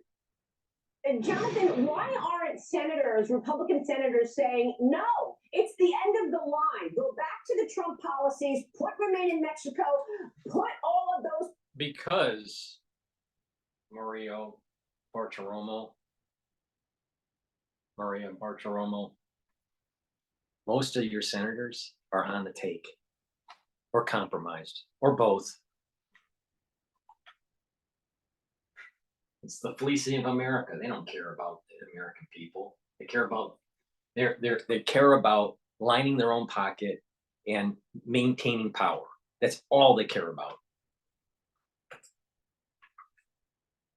Policies that you overturned when you walked into the Oval Office back in place or nothing. Instead, you've got Senate negotiators saying a vote on this bipartisan border deal is coming as early as next week. They want to finish up the bill's text now. The Wall Street Journal is reporting the deal would require Border Patrol agents remove migrants only if encounters reach a daily average of 5,000 a week or 8,500 in a single day. What? The president would also have the option to act as a daily average of 4,000 encounters a week, and the border could not reopen for migrants until the level was 75% below the trigger number for over 2 weeks. I mean, we already have 10 million illegals in on Joe Biden's watch. Why can't Republicans just hold the line? Isn't that enough? Yeah, exactly. I really think these Republican negotiators, to the extent they're acting in good faith, are totally missing the plot here, because this has been a 3-year movie and everyone knows it's deliberate. So this idea that the fix is a legislative fix really plays into Biden's hands. We all know that the problem is a lack of enforcement, and you're exactly right. We can go right back to, he has every tool he needs to enforce the border, but now, President Biden, I think, says he'll sign what they give him. Of course he'll sign what he gives them, because he doesn't care. He's not going to enforce the law. And even this 5,000 a day, which basically condones what's been going on, but this idea that he'll enforce it above 5,000 is ridiculous, because we have to rely and trust him to enforce it, and they have not enforced the law to this point. So again, this is really a bizarre negotiation. I wonder where the American people were at the negotiating table, because it seems like the illegal immigrants are well represented, the Democrats are well represented, drug cartels, human traffickers, they're well represented, but the American people are always left out in the cold, and they pay the price on public safety, public health. We see what's going on in New York, and no one cares. And certainly this administration doesn't care, and they will let the American people suffer to no end to advance this open borders agenda. Liz P, jump in here, but first let's listen to what. And this is why I said so many times for 4 years, the American public needs to be outraged on what happened during the crisis that we just went through in 2020 and beyond, right? But we didn't. We didn't shut down the gain of function research. We didn't shut down these labs. We didn't hold the people accountable that made it financed it, managed it, war planned it. Nobody has been held accountable. And so the American public shouldn't be whining so much about what's happening to their country when they're not willing to actually stand up and fight for it.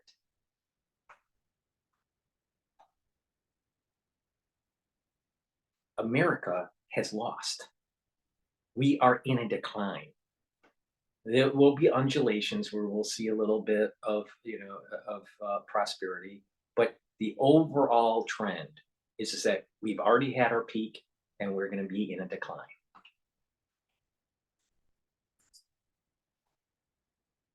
Biden had to say about this deal being negotiated this weekend. Watch this. If that bill were the law today, I'd shut down the border right now and fix it quickly. A bipartisan bill would be good for America and help fix our broken immigration system and allow speedy access for those who deserve to be here. No, they want amnesty so they can pull those voters as Democrats and change the border states into a blue state. This is a takeover. The country has failed, but it's easy to blame the politician. But the reality is it's the citizen that allowed it to happen. This needs to get it done. So now he's blaming Congress, Liz. Look, let's be clear. If he wanted to shut down the border, he would not have redone agreements with Honduras, Guatemala, and all of the other Central American countries there, and Mexico. He did not. He overturned what Trump did. Well, I think Jonathan has it exactly right. He doesn't want to close the border, and they haven't done it, and this agreement won't do it, which is kind of astonishing to me. But I want to ask Jonathan, it seems to me like the House has an absolute slam dunk impeachment case against Mayorkas going back to the Secure Fence Act of 2006, where he is supposed to have operational control of the border and preventing illegal entries of terrorists and other groups. There have been dozens of terror watch list people come across the border and other illegals. This seems like easy terrain to me. What do you think? Yeah, he should absolutely be impeached because, one, he's not doing his job, but also this is willful. And when you get back to the lies of Secretary Mayorkas and this administration, their lies don't even make sense and they contradict each other. On one hand, these are asylum seekers that are supposedly fleeing torture and persecution, yet we never talk about who's persecuting these millions of people. That would be something they might be curious about. And then on the other hand, these are people fleeing climate catastrophe in Central America. But when they get interviewed, no one ever talks about they left because the weather is bad. It's so beyond absurd.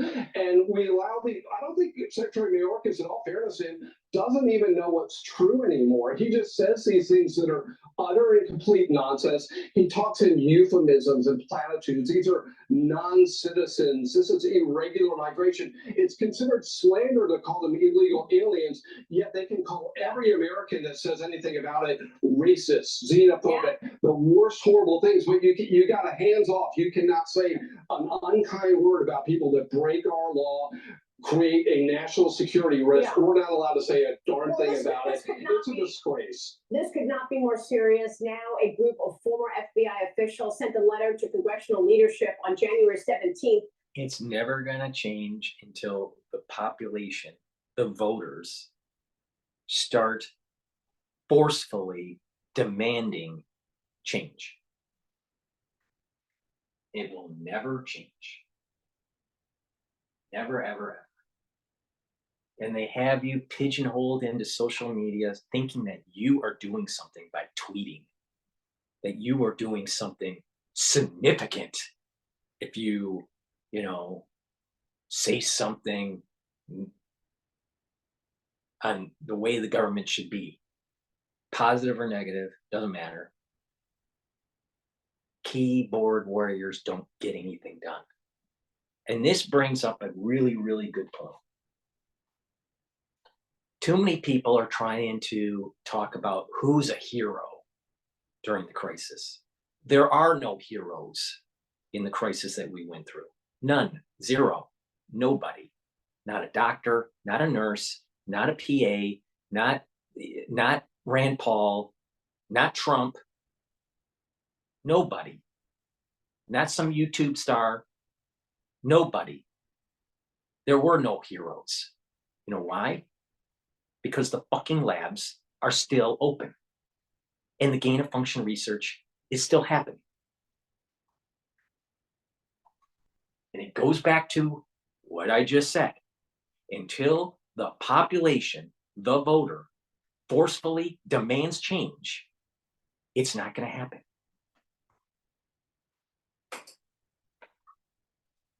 A stark warning about what they're calling imminent danger that Biden's border policies pose to the United States. Here's what these former FBI guys write. Military-aged men from across the globe, many from countries or regions not friendly to the United States, are landing in waves on our soil by the thousands, not by splashing ashore from a ship or parachuting from a plane, but rather by foot across a border that has been accurately advertised around the world as largely unprotected. New Customs and Border Protection numbers show there were 19 more migrants arrested at the southern border on the terrorist watch list in December. 19. That brings the total number of terrorists on people who are on the terrorist watch list to 49 for this fiscal year, Jonathan. We don't know we don't know who's getting in, who hasn't been apprehended. It took 19 of them to take down the trade centers. We've got 49 for the fiscal year. Yeah, you're exactly right on your point is we don't know actually who has gotten in and how many people on the terror watch list got in this got-away world where they don't go through a point of entry, and it's probably a staggering number, and everyone knows if they want to come in to harm us, it's quite easy. And again, this administration puts open borders ahead of our national security. It is truly amazing. It is so disgraceful, but they're not going to stop. They're going to play a little game with the Senate bill, but this will continue. Stunning. Jonathan, thank you very much for your insights on all of that. What I want to do is I want to play what the Pentagon had to say about the attacks in Jordan. Transfer a self-directed individual brokerage account over to Robinhood and receive a one-time match bonus of 1%. The larger the transfer, the larger the match. You transfer, we match. Offer ends January 31st. Okay, but before we play, Thanks very much. Before we play the Pentagon on Bloomberg, please go to my store, the-studio-reykjavik.com, and get the health supplements that I offer. That helps to support my work. You can get the C60 either in avocado or coconut oil in 2 ounce, 4 ounce, or 8 ounce. This is a very strong antioxidant. It'll soak up free radicals, slowing down the aging process and reducing the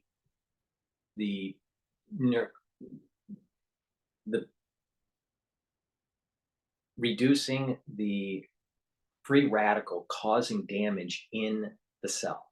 All right, when you have a buildup of free radicals, you're going to have the cellular processes disrupted, and that cell may go into necrosis, either reversible necrosis or permanent necrosis.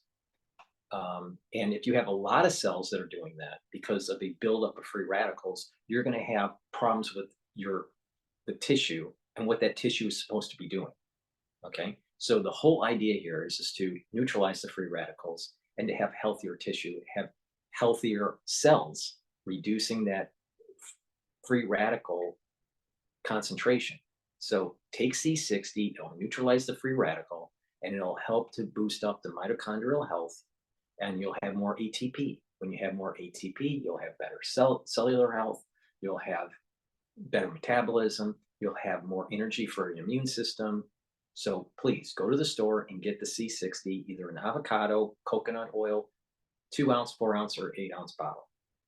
Take a teaspoon of it a day as part of your anti-aging protocol. I have Clarity Factor, which helps to reduce brain fog. Brain fog is very common in the United States. Take the Clarity Factor that I offer on my store, the-studio-reykjavik.com. Link is in the description of this video. And it will reduce that brain fog and help you to concentrate at work and help you to concentrate in school. All right. I take this twice a day, in the morning and the mid-afternoon, but a lot of people just take it once a day, maybe in the morning. So in addition, if you do this on a regular basis, you're going to keep those dendritic connections for your neurons active. You're going to be firing those neurotransmitters, and you're going to have those dendritic connections strong. That will help with your memory. That will help with your concentration. That will help with being able to just be faster in your thinking. All right. As we age, our dendrites start to recede, and our ATP starts to go down because the mitochondrial health in the neuron starts to go down.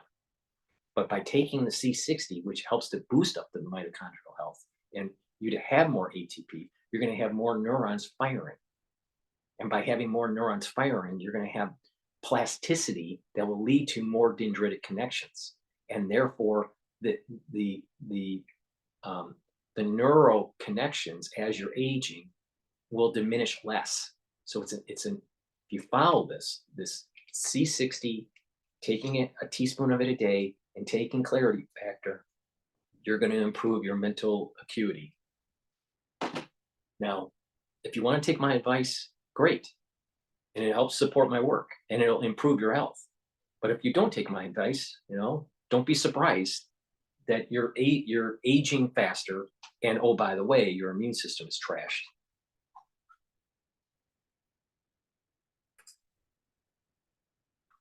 Having me. As you highlighted, 3 U.S. service members killed at a facility in northeast Jordan along the Syria border. The number of injuries has risen to at least 34. 8 of those had to be evacuated outside of Jordan. All of them are in stable condition at this point in time. There is the potential that the number of injuries could rise as individuals are further diagnosed, for example, from concussive impacts. So we'll continue to keep the public updated on that front. I do obviously want to offer our thoughts and prayers to the families of those who got the most terrible news over the weekend and lost loved ones, as well as those that were injured. Absolutely. General Ryder, thanks for being with us. It isn't now the case that the American people need to prepare themselves for more deaths, for more wounded American service members at the hands of Iran and Iranian proxies? Well, as we've said, and will continue to be the case, we will take necessary action to protect our U.S. forces, no matter where they're serving around the world. I'm not going to telegraph or forecast any potential. We have over 150 attacks since October 14th on our bases and our installations and our personnel, and we didn't do much, General. Got a lot of medals on that suit of yours, General. We are a weak country because we're run by a bunch of weak people. A lot of lip service, but nothing else. Response from the United States because of this attack, other than to say there will be a response, and this kind of action will not be tolerated. U.S. forces are in this region for one reason only, and that is to focus on the last. They're going to put they're going to do a strike package. They'll last for, maybe 12 hours. They'll do it at night. So it shows bright lights, like some sort of shock and awe. And it's not going to do much. Is it going to deter? No. Is it going to cost a lot of money? Yeah. We have weak generals.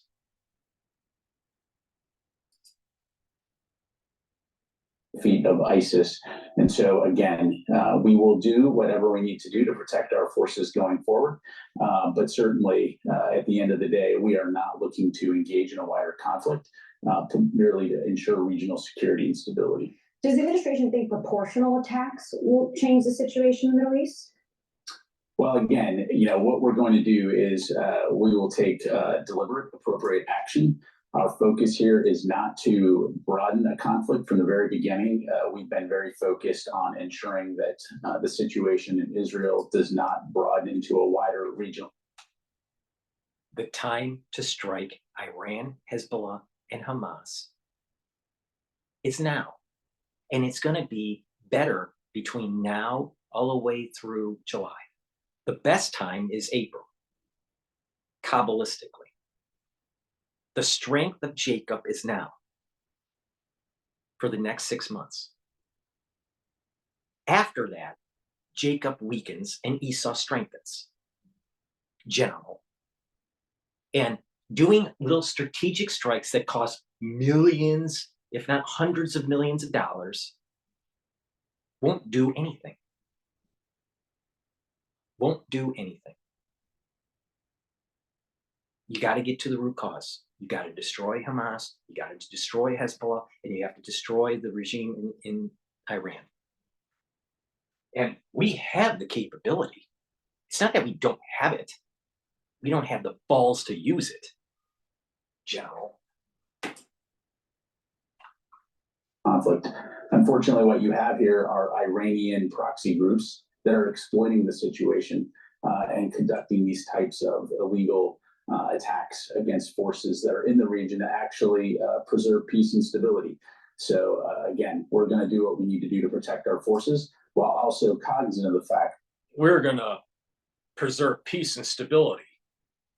Meanwhile, you got two people that hate each other, two groups of people that hate each other, the Israelis and the Palestinians, for the last 3,000 years.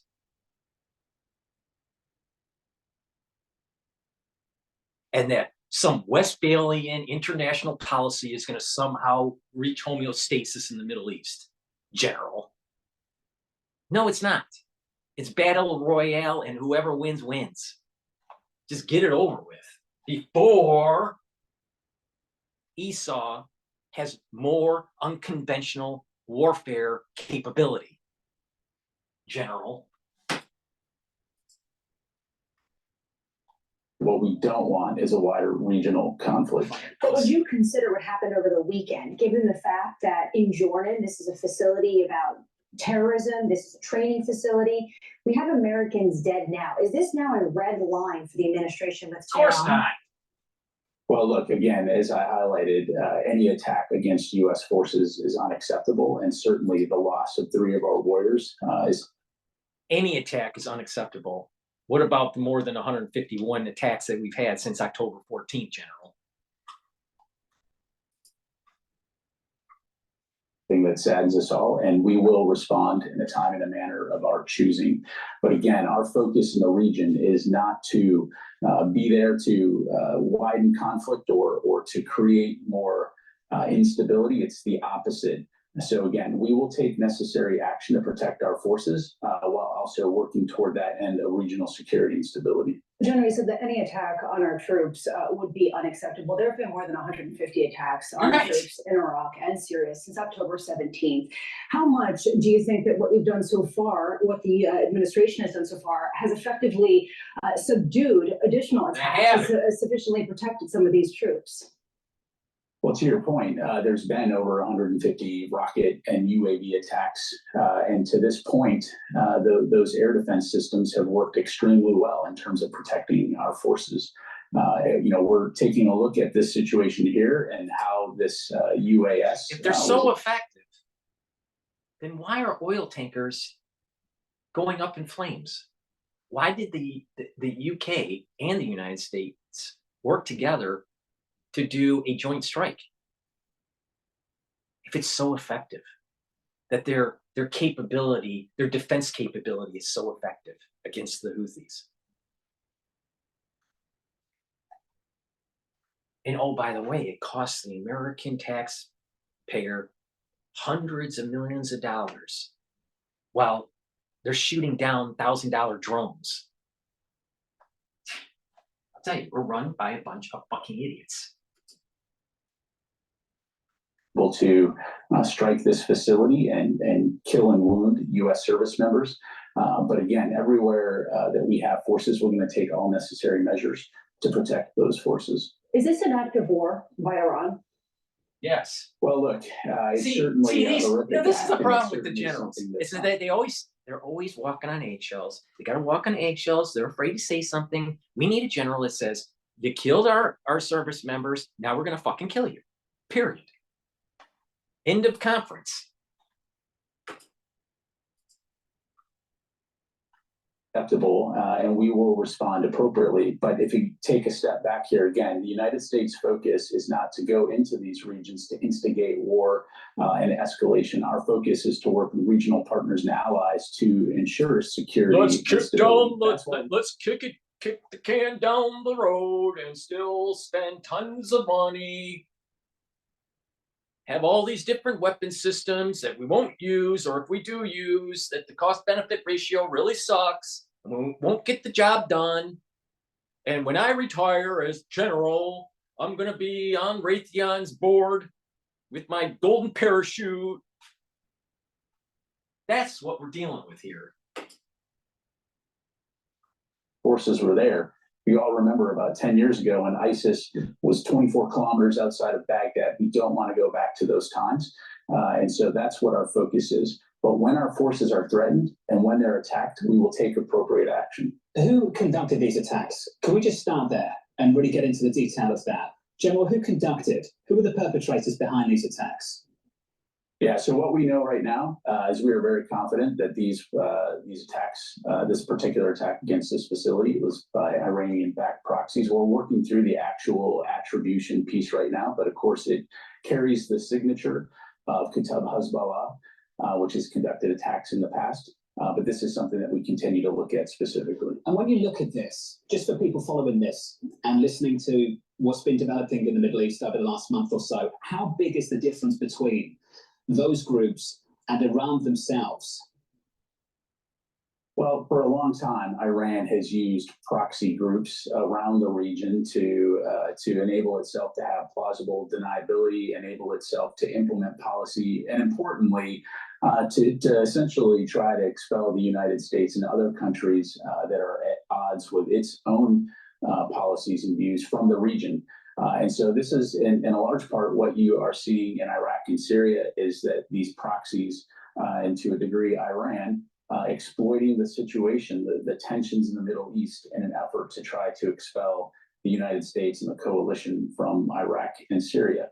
And again, those forces, particularly in Iraq, are there at the invitation of the government of Iraq to assist in the lasting defeat of ISIS.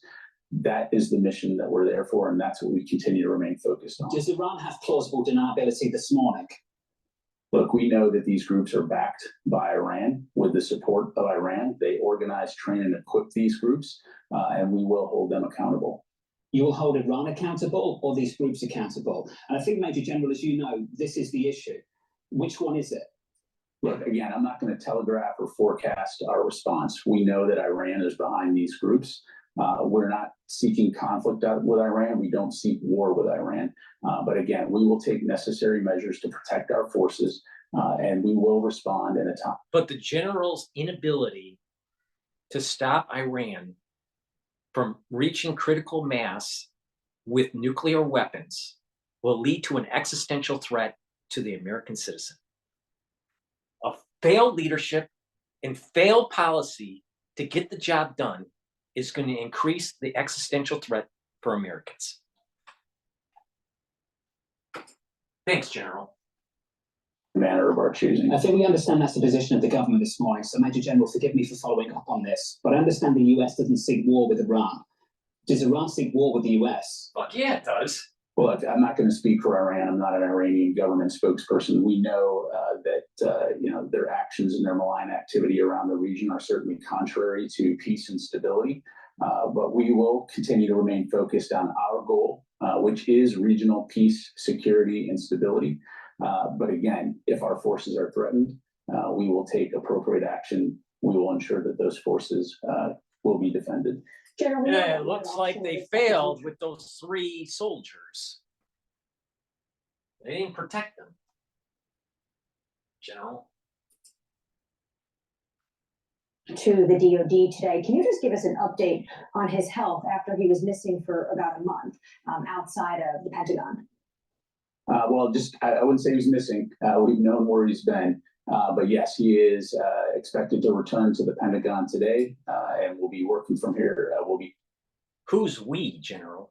Because we were told by the president that he didn't know that Lloyd Austin was having surgery.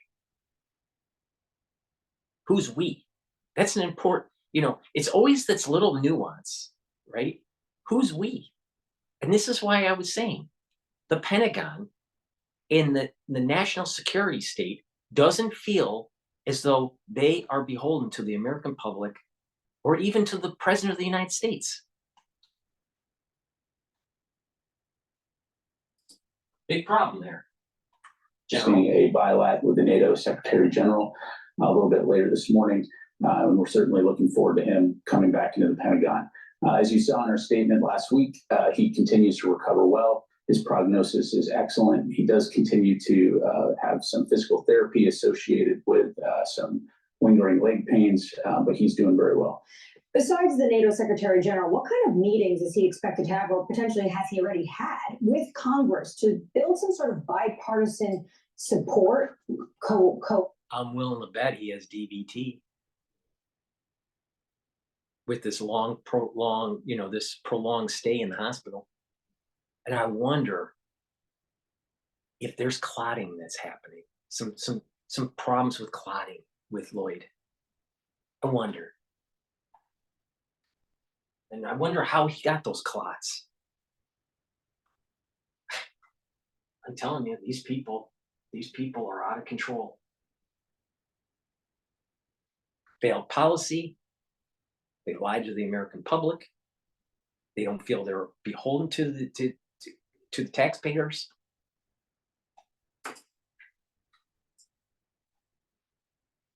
Us around an idea of what the policy should be going forward when it comes to this issue that Jonathan's talking about on how to deal with Iran and their proxies. Well, the Secretary has been actively engaged with multiple leaders to include the White House, with the U.S. Central Command, with the Chairman of the Joint Chiefs of Staff, and of course maintains regular contact with Congress on a variety of issues. Look, we all understand the serious nature of what we're dealing with here. Again, working very hard to prevent a wider regional conflict while at the same time ensuring that our forces can operate safely and securely. And so that will continue to be a main focus going forward. The Secretary is, of course, actively engaged on all those matters, as well as other issues around the world, to include Ukraine and the situation in Gaza.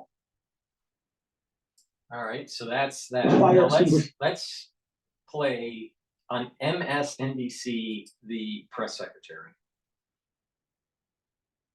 Joining us now, White House Press Secretary Karine Jean-Pierre, and let's start, Karine, where Jonathan Lemire left off here. Is there anything new since we spoke with Admiral Kirby in the last hour in terms of the Biden administration's plans or response? Yeah, it's beautiful that Mika is interviewing the press secretary, where Mika's father, Brzezinski, the famous international affairs guru under Carter, where the whole Middle East is a clusterfuck.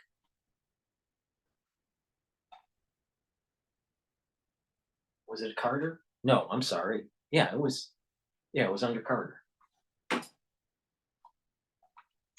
So nothing new to report back from what Admiral John Kirby shared with all of you about an hour or so ago. What I will say, obviously our deepest condolences go out, and our heartfelt condolences go out to the families who lost three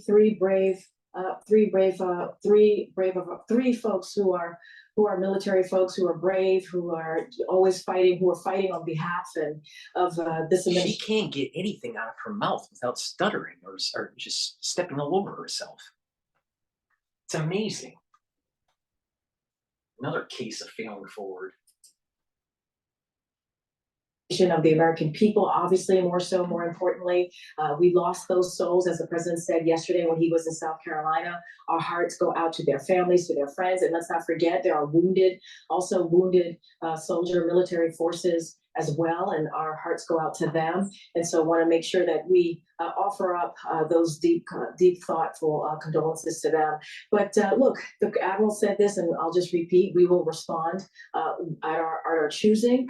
We are always, the president is always, the first thing on his mind always is to make sure that we're protecting our troops. So that has not changed. I'm certainly not going to lay out what that's going to look. It should be protecting the country.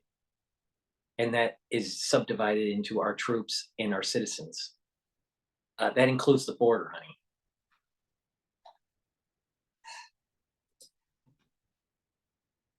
A timeline, but the president is thinking about those soldiers and thinking about our troops. Obviously, yesterday was a very, very sad day, Mika. Yeah, as we're following that, there's also domestic politics here at home, which still seem pretty twisted up. What is the hope that the border deal goes through, given the posture the House Speaker is taking? So look, you heard from the president this past weekend. He said that we're making real progress on dealing with an issue that 75% of Americans believe in and want to see, which is fixing what we're seeing with the immigration system, a broken system that has been broken for decades now. Even in the last administration, it was broken as well, and a border that needs to be secure. The president has been very clear. Speaker Johnson, we've been hearing Speaker Johnson talking about how the president does have legal authority. And that is not the truth. That is not the case. The president has said, give him the legal authority and he will use it. And let's not forget, not too long ago, Speaker Johnson had said presidents need new legal authority to deal with border security. He had said that. The Trump administration said the same. And he endorsed that fully. Speaker Johnson said, yes, that is the case. So since the founding of the Constitution, there's no law that, according to what she's saying, there's no law since the founding of our country where the president has the authority to protect the borders from invasion of anybody. I mean, come on. No, it's called calling up the Pentagon and saying, put a bunch of gun turrets on the wall, and if someone's approaching, just blow them away. That will force legal immigration, not illegal immigration. You got to protect the border. And if it's by force, so be it.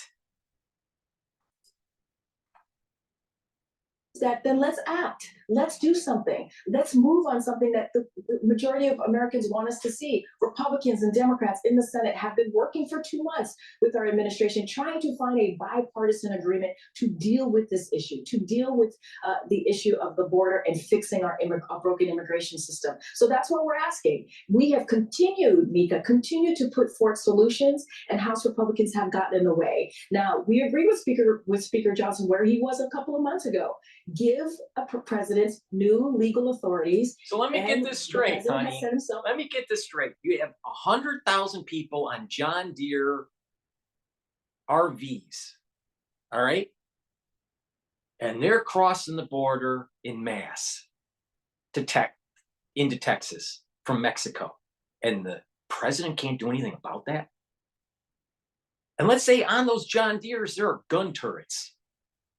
And they're shooting at the farmers and the cattle herders in Texas, and the president can't do anything about it? Yeah, right. There's more to the story.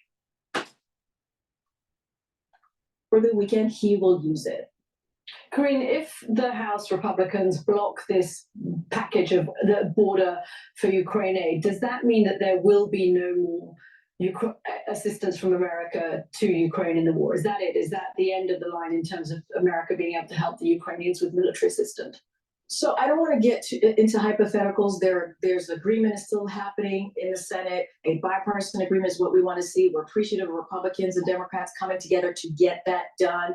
We feel like there's progress and they're heading in the right direction. So I want to stay focused on that. Look, back in October, the president put forth his national security supplemental. He put it forth because it was an emergency request. He wanted to make sure Ukraine had what it needed to defend itself against Putin's aggression. What about the tens of millions of dollars that are unaccounted for that have been stolen by the powers that be in Ukraine. And the corruption. American taxpayer dollars has been wasted in Ukraine.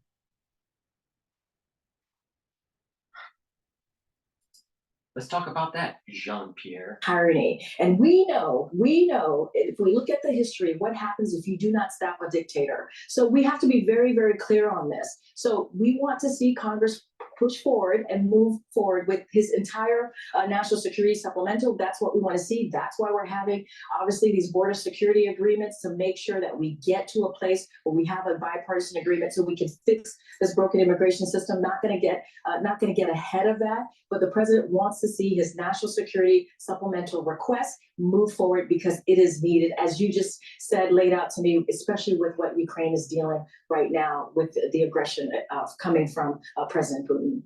So, Karine, good morning. It does feel like the whole package is in jeopardy because Donald Trump is telling Republicans to scuttle it. But of course, it doesn't just have foreign aid to Ukraine, it would to Israel as well. And there's been some reporting in recent days that the White House, which has been well documented, its frustrations have grown with the way Prime Minister Netanyahu has conducted this war, is thinking of pulling back some aid or attaching conditions or restrictions to it. Can you comment on that for us? So don't want to get into commenting on those specific look. We've been very clear that Israel has a right to defend itself. Obviously, following the international humanitarian law, we've been really clear. We've had those conversations. Israel is an ally, a friend. We saw what happened on October 7th. And Hamas, let's not forget, we say this all the time, obviously, and you all do, it is a terrorist organization that said that they would. Now, remember, October 7th is when Esau was strong. When I'm talking about the actual Kabbalistic strength for the different months of the year, it's amazing. Time to hit them is now.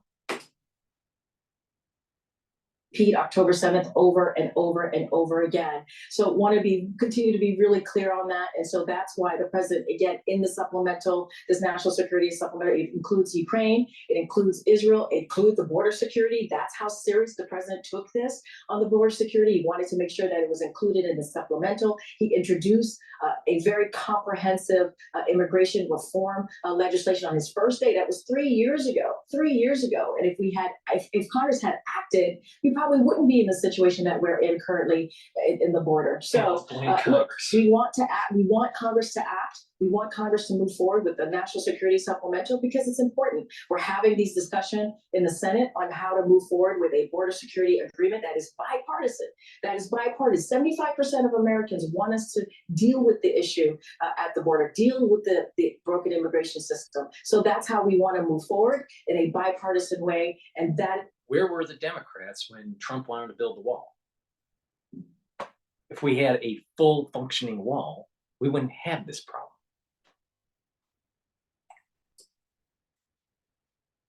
What's important right now, give the president new legal authorities. As he said this weekend, he will use it as it relates to securing the border. All right, White House Press Secretary Karine Jean-Pierre, thank you very much as always. Thank you. Thank you so much for that. Thank you. Amazing. Absolutely amazing. Let's listen to John Kirby. All right, President Biden says the U.S. will respond to the deadly attack at a U.S. base in Jordan. He made the comment on Sunday in South Carolina, just hours after a drone struck the base known as Tower 22 near the Syrian border. Let me just do a quick commercial because MSNBC can potentially disrupt your gastrointestinal system. To improve your gastrointestinal system, go to my store, the-studio-reykjavik.com, and get the probiotics that I offer. I have a powdered probiotic that's through Boomer, and I have a capsule version that's from Amio. Both are very high quality probiotics, and by taking a probiotic every day, what that's going to do is it's going to be able to provide the proper gut biome that you need for digestion, for being able to have better communication between your gut and your liver. There's your metabolism is connected between your gut and your liver, right? But not just your gut and your liver, but your gut and your brain. So please take a good probiotic. You can go to my store, the-studio-reykjavik.com, and get this probiotic. It's in a capsule form. I also have it in a powdered form that you mix it with your food. It also has vitamin C with magnesium. All right. Take this supplement, and it'll help to boost your immune system. It'll help with skin health because you need vitamin C to do the cross-linking for the dermal layer. And if you're not feeling well, take a double dose, all right, of vitamin C. Take it every day as part of your health protocol to improve your health and your longevity and your immune system. All right, back to Mika and Joe. Members were killed and over 30 others injured. The White House is blaming Iran-backed militias for the attack. Joining us now, National Security Council Coordinator for Strategic Communications at the White House, retired Rear Admiral John Kirby is with us. Admiral, I think a lot of Americans want to know if the Iranians continue to sponsor attacks that kill Americans, that wound Americans, that cause serious problems for Americans and undermine American interests in the region. At what point do we actually go after the source of the attacks, Iran, and strike them where they are?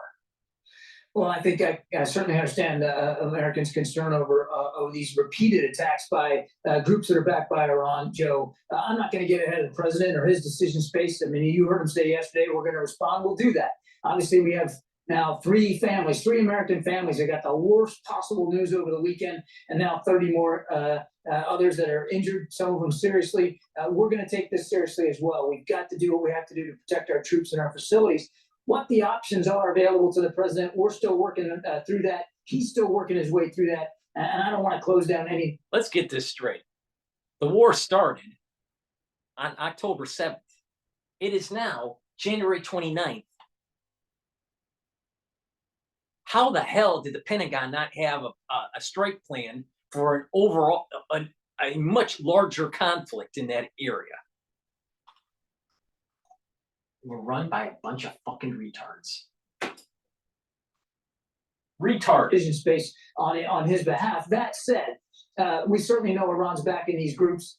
We know that they are resourcing, they're supplying, in some cases, they're providing information that allows these groups to do this. We're taking that very seriously. We don't want a wider war with Iran. We don't want a wider war in the region. But we got to do what we have to do. Why? Just ask the question, why? Is it because we want to be a pacifist? Why? Do we want Iran to go nuclear? Why? I want to hear a good reason why that we shouldn't be escalating the war in the Middle East. Why? Because I take the stance that if you keep kicking the can down the road, it's going to get worse, especially with unconventional means.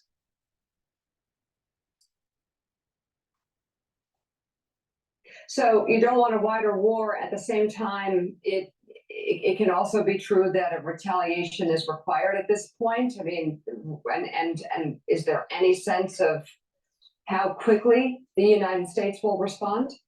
Well, Mika, no question there's going to be a response. And you heard that from the president yesterday. We will respond. But as we've done in the past, we're going to do it in a time and a manner of our choosing. We'll be careful. We'll be deliberate about this. Yeah, maybe we'll do it on the 4th of July and just shoot some fireworks. We'll make the right decisions at the right time. We're certainly not going to telegraph punches to the Iranians or to these groups that they're backing. So, Admiral, if you would, please tell us a little more about what happened yesterday, this attack. Which specific Iranian-backed group do you believe was responsible? And how did this drone reach this facility where it could endanger these American lives, killing 3, but also, we should note, wounding some seriously up to 2 or 3 dozen more? Yeah, that's right. This was definitely a lethal attack, no question about that. We think it was a single drone. We're still working out the details of how this drone got through and how it was able to actually target what in essence was a barracks building. And given the hour upon which this attack occurred, these troops were mostly in their beds and asleep. They were in a barracks. So we're still working out the details of exactly how this happened and how it occurred. As for attribution, again, we're still working our way through the intelligence on this as well. Clearly, it has all the earmarks of a group or groups that are supported by Kataib Hezbollah, which is one of the big IRGC funded, supported, and resource groups that operates in Iraq and Syria. Again, has all the earmarks of that, but we're still working our way through what the attribution is actually going to look like. Admiral, 2 questions. Can you give us an update on the talks in Europe around the hostage release and a potential ceasefire, and whether it looks like there is a... The reason why the intelligence agencies seem to be flat-footed on this is because they've been going after the American citizen for too long and been focused internal affairs and domestic surveillance. They're not focusing on the real problem, and that is Esau.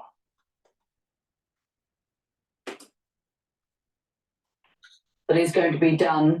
And secondly, on Friday, Prime Minister Netanyahu gave an interview with the Wall Street Journal in which he said Israel had to retain security control of West Bank and Gaza. How helpful or unhelpful are those comments in trying to plan for a sort of long-term solution that looks more like what the Biden administration wants, which is a two-state solution? So on the first question, Caddy, the talks have been, I think it's fair to describe them as constructive. I've said sober and serious, but I think I can go so far as constructive. Now, I don't want to sound too sanguine here.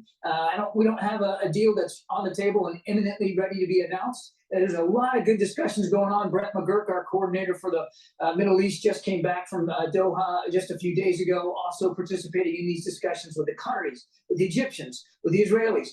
And we think there's a framework here for another hostage deal that could really make a difference in terms of getting more hostages out, getting more aid in, and actually getting the violence to come down. And that would reduce, of course, civilian casualties. So a lot of promise here, but again, I want to be very, very clear. There's still diplomacy ahead of us, still a lot of discussions to occur before we can get there. Now, as to the comments about that you cite from Prime Minister Netanyahu, I think we've been very clear. I can't speak for him. He can speak for his comments, but I can speak for is President Biden.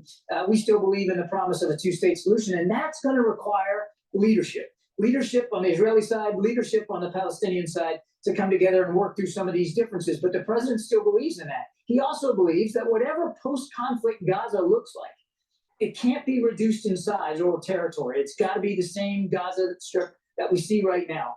We don't support a reoccupation. We don't support a reduction in territory. And what we do want is the voice and the vote and the aspirations of the Palestinian people to hold sway here, which is why we're working with Mahmoud Abbas to see if we can get some sort of revitalized Palestinian authority in work so that they can actually administer post-conflict Gaza. It can't be reoccupied.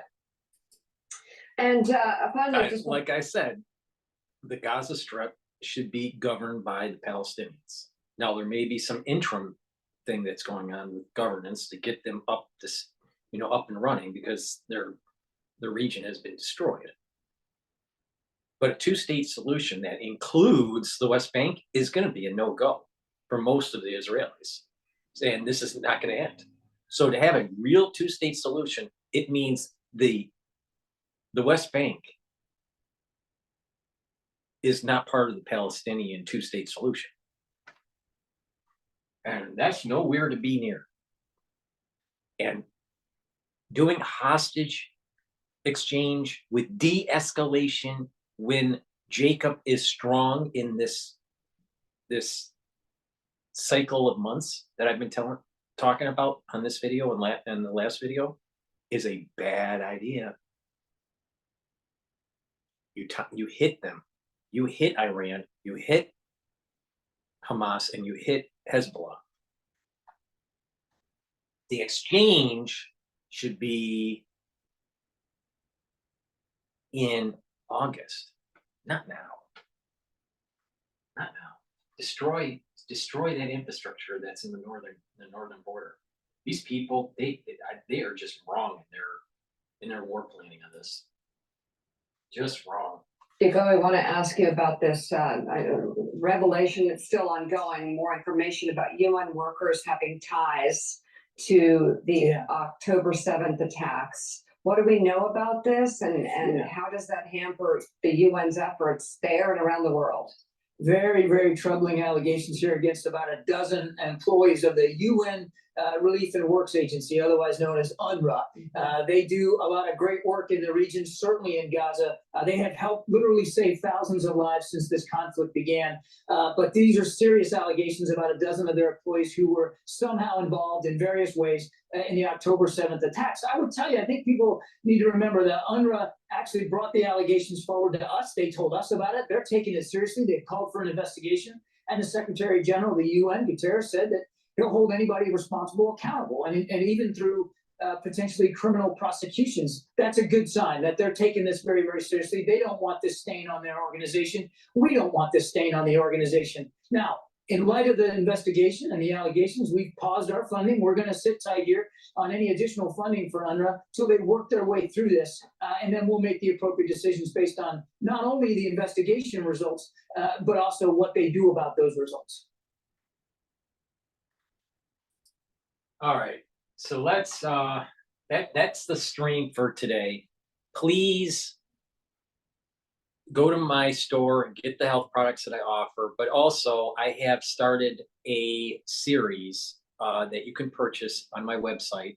It's a pulmonary educational series that's dealing with 22 lectures. You get 22 PDF files, and I do a lecture on each PDF file to go over the pulmonary system. This is the concept of the citizen scientist, where you get medical knowledge, so you can be able to read a research paper or read the news and have a better scientific background to be more discerning. So you're not just listening to people, listening to the mainstream, or just, looking at a research paper, but be able to really dissect it and to really understand it. So I'm doing different systems, different medical systems on this. But the first module is the pulmonary module. So please go to my website, the-studio-reykjavik.com. And under the store, under the store button, you can purchase the pulmonary module for $50. All right, it's a very good deal. And so the lectures that are up right now are the pulmonary embryology, pulmonary anatomy, and today I'll be putting up the hemoglobin lecture and the physiology, the pulmonary physiology lecture. So each day I'll be continuing to put, a fresh lecture up. There'll be 22 lectures. You get a password, and you'll have access to the PDFs and the lectures as they get populated into the module. So please go to the store, the-studio-reykjavik.com. Link is in the description of this video, and purchase the pulmonary module. Thank you for listening, and this is how you're going to be a citizen scientist. Have a nice day.